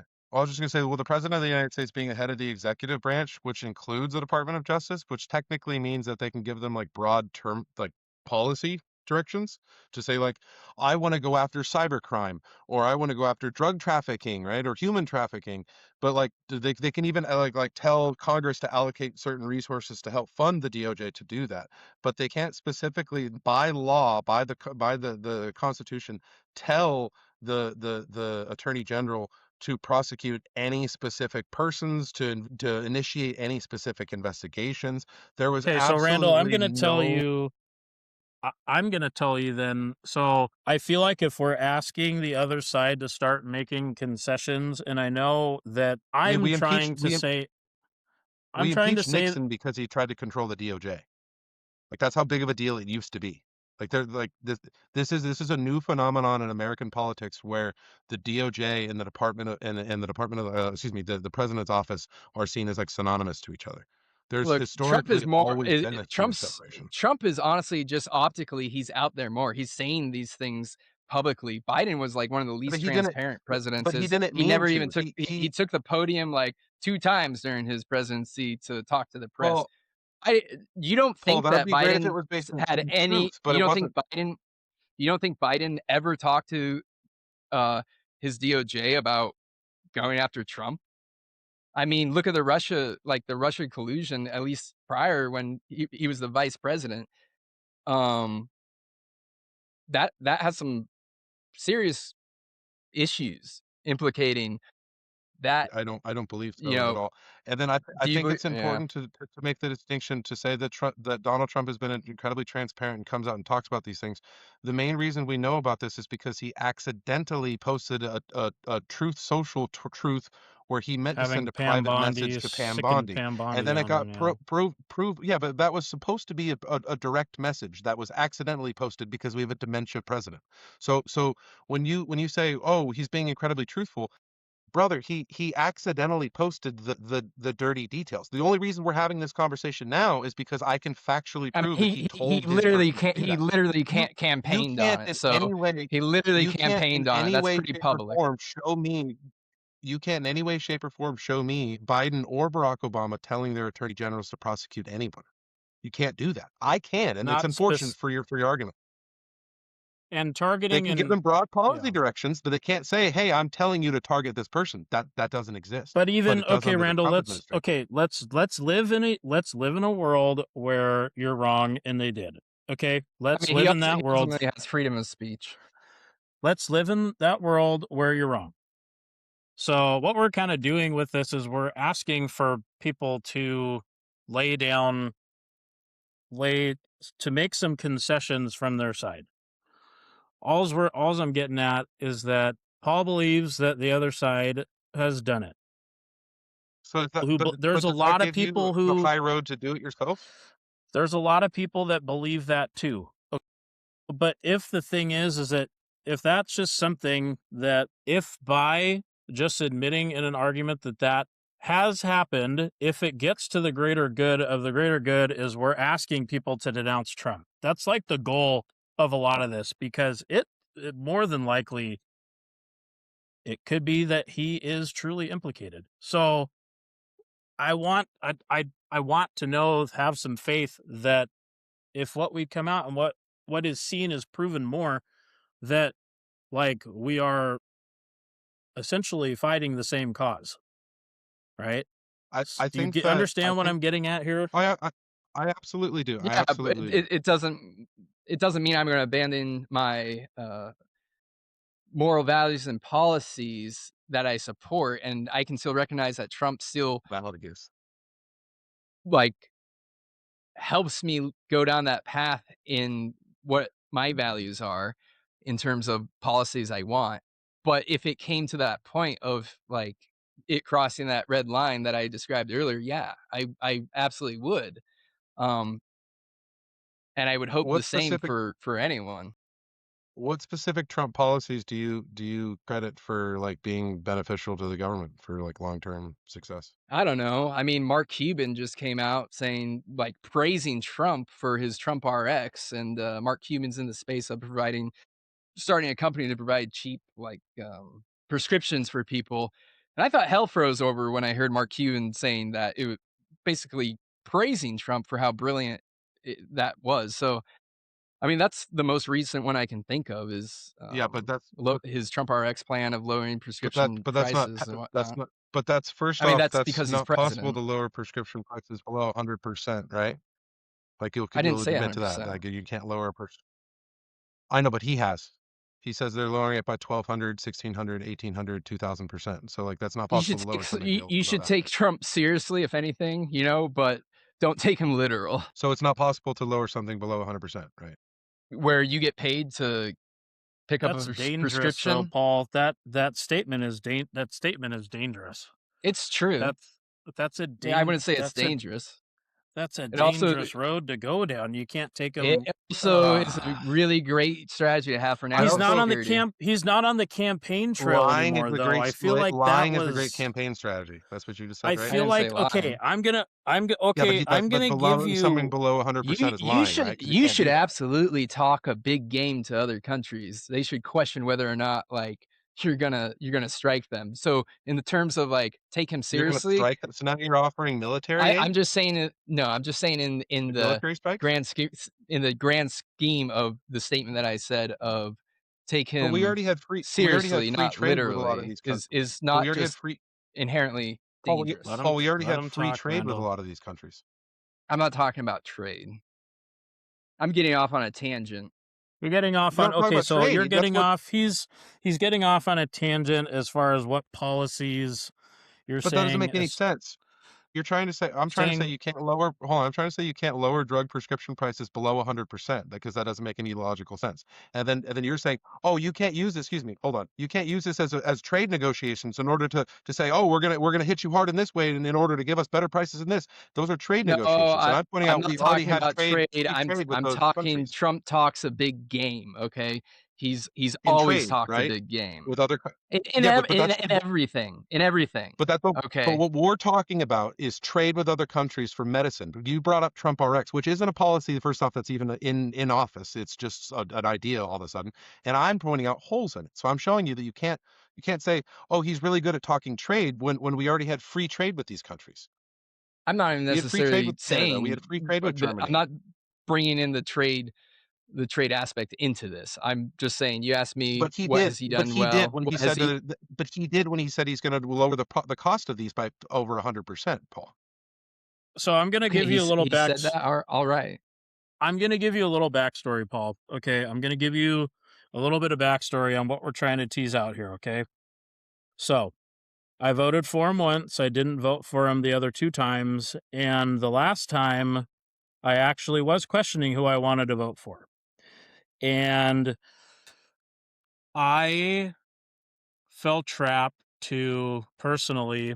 I had this narrative in my head that it's like, oh, well, at least there's going to be some change, or like, well, at least like I kind of want like revolutionary things to happen either way. And maybe Trump's going to bring about like revolutionary change. And I don't mean like revolutionary war. I just mean by like shaking it up, being anti establishment, right? Upending the government, yeah. Upending. And I thought I was in a spot where honestly, all the stuff that I was seeing, I was dismissing, right? Like, and I'm telling you, up until 24, okay, I found myself in a state of, let's just see, like, let's see what happens, right? I come from conservatism. I come from that camp, okay? Sold firearms for a long time, right? Like, I come from as red as you can get, right? That's where I come from. I would So disagree with for that. Oh, you disagree that I'm as far Uh, red as you can come from? I'm telling you my Not from story. where you came from, but if I could interject, because I did listen to one of your first episodes, okay? Okay. And I'm giving you my life experience. look, So this you're going to tell me my reality? His family My watched the family I'm alternate just watched the giving halftime you shows. TPUSA show. hey, We hey, did. So you're we in. let This is you talk. Charlie Craig. We let you talk about your experience, okay? So hold on. So what Okay, we let you talk about your experience, okay? I know. So, what I'm getting at is that there was a fundamental shift that kind of finally happened where I don't know what it was, but like I'm saying, as someone who will vote different ways and from someone who was raised that way in conservative land, there was a kind of a switch that just finally went off where it's like I didn't take things at face value anymore. It's like dangerous, right? Like you said, you can not take him literally. What'd you say? What was your phrase? Don't take him literally, take him seriously. Take him literally, take him seriously. But it's like, that's like good for the campaign trail. But like, I don't know. I'm just telling you it feels very, I feel like I'm out of the cult. I feel like I was in a cult for a long time and I feel like I'm out of the cult because that's all I knew. Like I grew up in it. I lived and breathed it for a long time. I was a teacher and I was showing Jordan Peterson videos and other stuff to my class. Like that was me. Okay. Man, you can't Like be doing that in Washington. I did that. Okay. That was me. Period. That was me for a long time. Okay. And I'm telling you that something clicked. And unfortunately for me, part of it was being sidelined down at the port to have your economic opportunity taken from you based on a flip of a switch with tariffs it was like a wake-up call to be like, oh my gosh, there's all of these groups that have all these big qualms with this guy. I don't get it. Right? Like, why can't they just wait and see? Why can't they just get along with it? Right? And it took that. It's unfortunate because it took that, me being personally affected, to really drive me out of the cult. So what we're kind of asking is like, what would it take? Like, so, but I want to go back to you. You don't think that I was fully in? Like, what do you, No, you don't think I was I wasn't fully in the cult? no. Why? Why? Well, if we go back, I think to your first episode, you said you were um, debating voting for Trump or Bernie. And if you are in the cult of conservatism, The Bernie's the cult of furthest thing conservatism from a goes beforehand. conservative and traditional Christian values. Okay. So There was a for you to sit here, for you to claim you were fully in it, I mean, to vote for Bernie, you have to abandon your conservative values. And you were already at that point in the first election. So you really weren't full on red. My goodness. I I mean, as Bernie's pretty as far someone from without a that. dog Well, as you someone sound like without you're a pretty dog in the fight. Hold defensive on, as me hold saying on. I was in the cult. Why I'm is now that? playing the Why are Well, you referee. yeah, I so mean, Let me play. defensive? Let it me be insinuates the referee. because it insinuates 1 second, because it insinuates, this is the problem with having 3 people on at once. It insinuates that I'm in a cult, and I vehemently deny that, if I'm being honest. But we're I would asking, Do you see where I'm I'd coming like to from, point out. though? I see where you're coming from, but the thing is that I feel Bernie was a concession, okay? Bernie was a concession for my ideals That's a because big concession, my I friend. hold on, but here's the reason why, Paul, is that we have these programs and Bernie was about universalism. He was about everyone gets it if you pay into it. You get it no matter how much money you make. The systems are already there. I believe that the left, a lot of the times, is guilty of creating the divide because the programs that they offer are based on income and equity, which means that not everyone gets a share of their tax dollars. Whereas with programs like Bernie, at least if you're going to be paying into it, you 100% get it. There's no divide that is created based on qualifying for it or not. I grew up in the house where going to college was a stretch because my parents made just a little bit too much to qualify for anything, but not enough to truly pay for it. I was lucky enough that I had good grades and was able to go, right? That's why it was a concession for me. It's because I actually saw something, right? Because, right, like in a perfect world, libertarianism, dude, in a perfect fucking world, but we're not there. Libertarianism is closer to anarchism than you even want to give credit for, right? I'm seeing all this I would stuff like. going on with Massey and everything, like the quote libertarians in the Republican Party. That's the people I'm standing behind, man. Like, so don't no, like I was fully I in think it. that it's Like I was important to fully point out. I think it's important to point out that there was a massive voting block of Bernie voters that went to vote for Trump. it was a huge, it was like 30% of them. It was a huge amount of them. And the main It reason is was because me. democratic socialism is itself a breed of nationalism. So like especially being working class, there was a massive amount of working class voters that were all Bernie Sanders fans. Why? Because they were raised in conservatism and nationalism, making things at home, making things, producing things. So that was like a very large, because like my voting record, I'll tell you my whole voting record. I don't give a shit. My whole voting He's record your goes real back to enemy. what I He's was the liberal through and through. what my whole voting records began with Hillary Clinton in Democratic primaries against Barack Obama. Right, that was the first one where I was legally allowed to vote. I voted for Hillary Clinton. She lost to Barack Obama, so I voted for Barack Obama. Barack Obama again for his second term. After that, it was uh, uh, Joe Webb, and then he dropped out, and so then I voted for Hillary Clinton, and then she lost to Donald Trump. And then the next administration, it was Amy Klobuchar was my bitch. She was a tough old bird from Minnesota, and I still like Amy Klobuchar. She's gotten a bit too close to Chuck Schumer and the powers that be in the Senate office of the Democratic office, which it's its own parasites. A lot of those guys need to be removed. She's gotten too close to that side nowadays, but back then she was a rebel Randall, maker. get to it. She didn't Get win. to it, Randall. Went to Long-winded. Biden. Went went to Biden and then went on from there. My point is that I'm trying to say is that to sit here and say that because he voted for Bernie, he's not a conservative, that's Well, I didn't outright get the chance to crazy vote for talk. Bernie Because there because was a massive I'm a registered Look, Republican, so I didn't even Republican. get the chance to vote in the primary.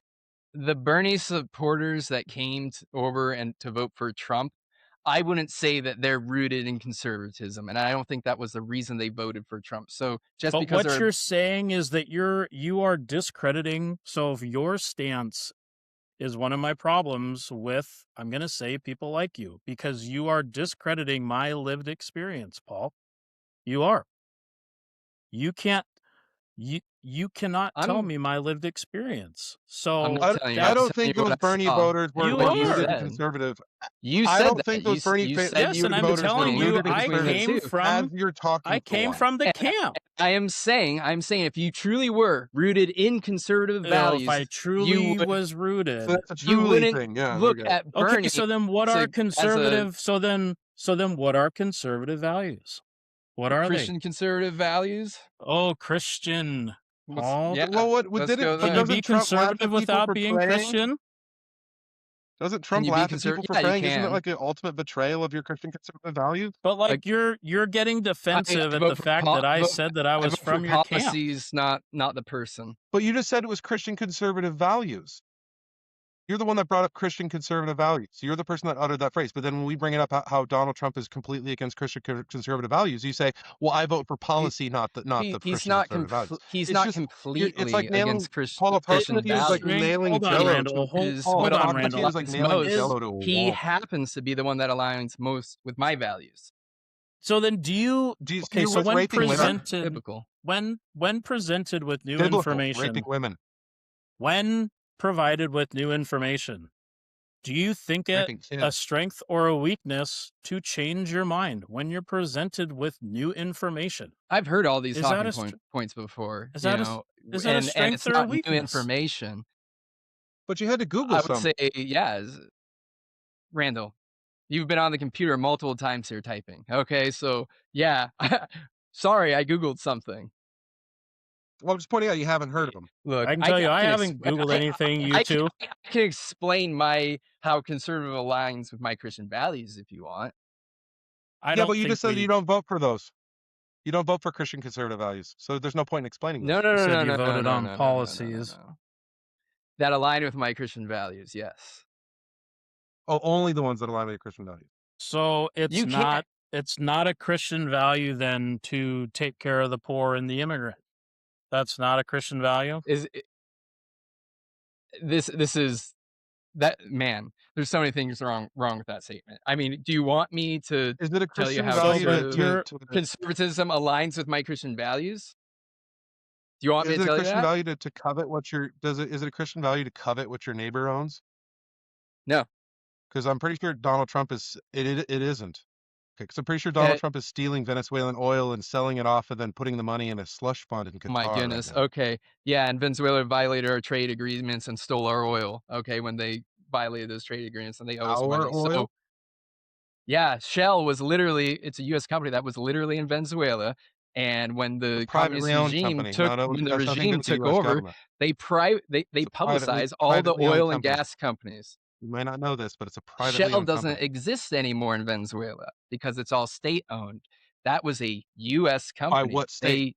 By They what state? stole they It's a stole U.S. they company, stole not a state-owned company. It's It's a still United stealing from us. States-based It's company. still But it's stealing. not. It's It's still not in stealing. any way, Yes, it shape, or is. form.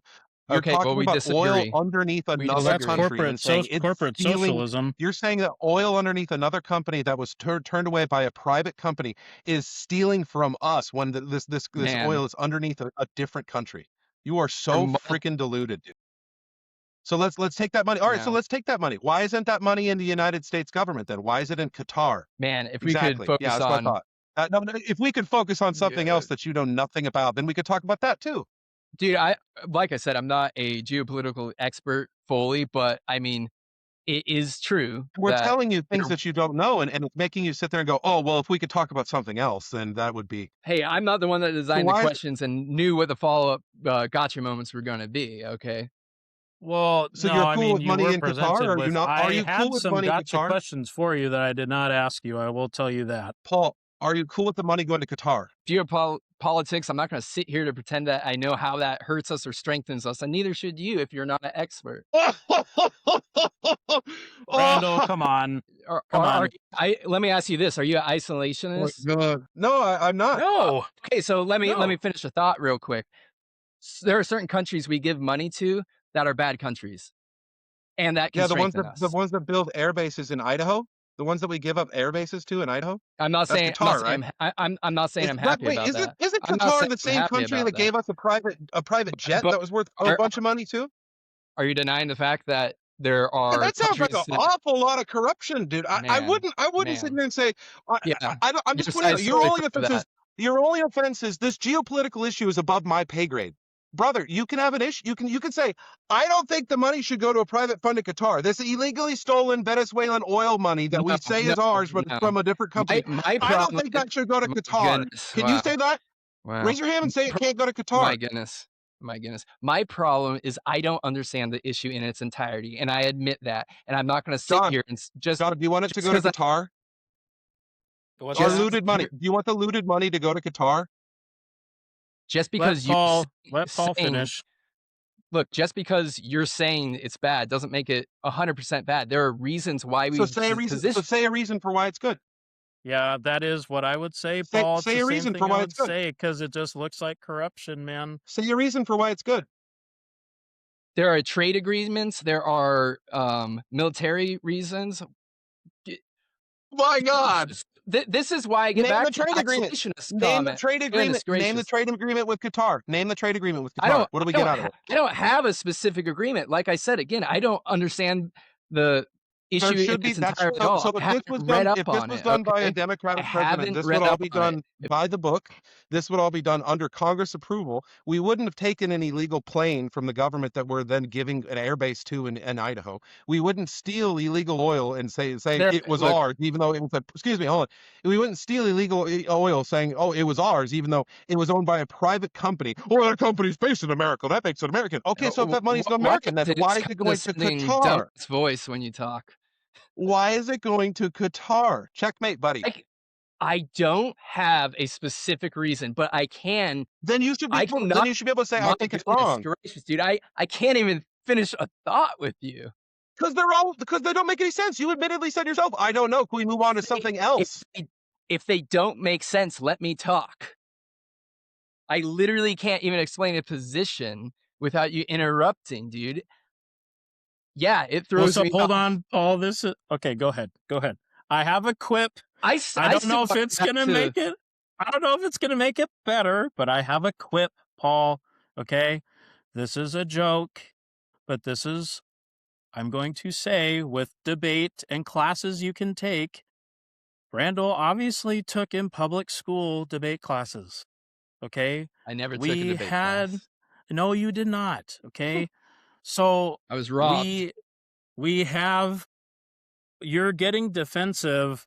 You're getting defensive about this, Yeah, but this is how it's just kind of how it works, buddy. Like, what? Don't like. So, Don't be surprised when the average American comes on your show and doesn't have a perfect explanation of every single policy and how it but the thing may or may is not that Be implicate we us. surprised, but Okay. be we surprised we when they're still do willing to try to defend those positions without that my understanding. I've got 8 years of college talking to me right now. I've got 0.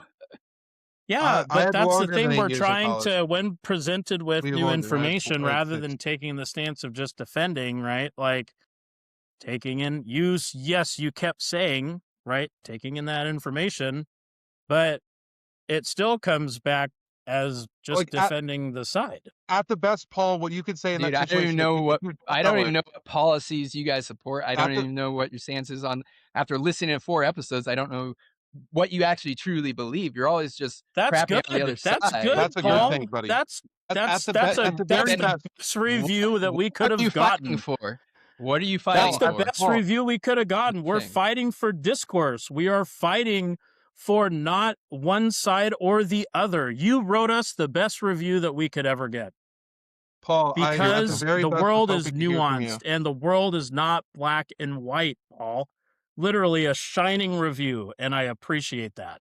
I was really hoping to hear something like, "That's unfortunate to hear that's going from there. I don't know enough, but I think that he better have a damn good reason to send it there because it looks a lot like corruption." Whereas the furthest you were willing to go is just to be like, "Well, you don't know all these geopolitical issues that's going on, but you don't know them either. So you should be outraged until you know those issues, right?"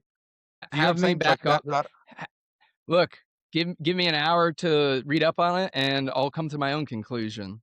Okay? I haven't, unfortunately, you're right. it's been, I don't know enough about it, but it doesn't mean but I'm this just is gonna an issue sit that's here been and out for condemn it. I'm over not gonna condemn it when I 2 don't months. know all of the information. You're asking me to do that. Yeah, but I'm not gonna Okay, do so that. hold it's been on. out for over Time 2 out. months. Randall, time out. Okay, so Paul, I I want to say first off, thank you for coming on. Okay, I want to I say gotta thank pick up you my for kids coming soon on. too, yeah. Um, this is I thank you for having the courage to come sit down at the Knights of the Wrong Table. And I hope that you know why we named our podcast that after today. And I hope that you know that what we're fighting for here is we're fighting for discourse. It could be civil, but it's also debate. And we are fighting for we feel like we are fighting for America. Okay? As much as you may feel like you're fighting for America in your convictions, we believe that the free discourse is we're fighting for that. We're fighting for giving people a platform to say some things that they believe, to tell their stories. Okay? And we know it took a lot of courage for you to come here today. And we know Randall can be an asshole. Okay? No, He is I can he be is too. a he's a number one asshole. Okay? But he's also our asshole here on the podcast. So yeah, we just want to thank you for coming out today. We thought that the talk was pretty good and informative. There's a bunch of other stuff we can talk about. And you know, Paul, I'm going to You're tell always you welcome right back. now, you're always welcome back. And honestly, you did surprise me a little bit with a lot of the debate that you brought. And I am going to say that I did prejudge you before coming onto this show. There were parts of this debate that no, I'm serious. I was impressed No, by it, I dude. appreciate that. I mean, I didn't know how I Because was gonna do.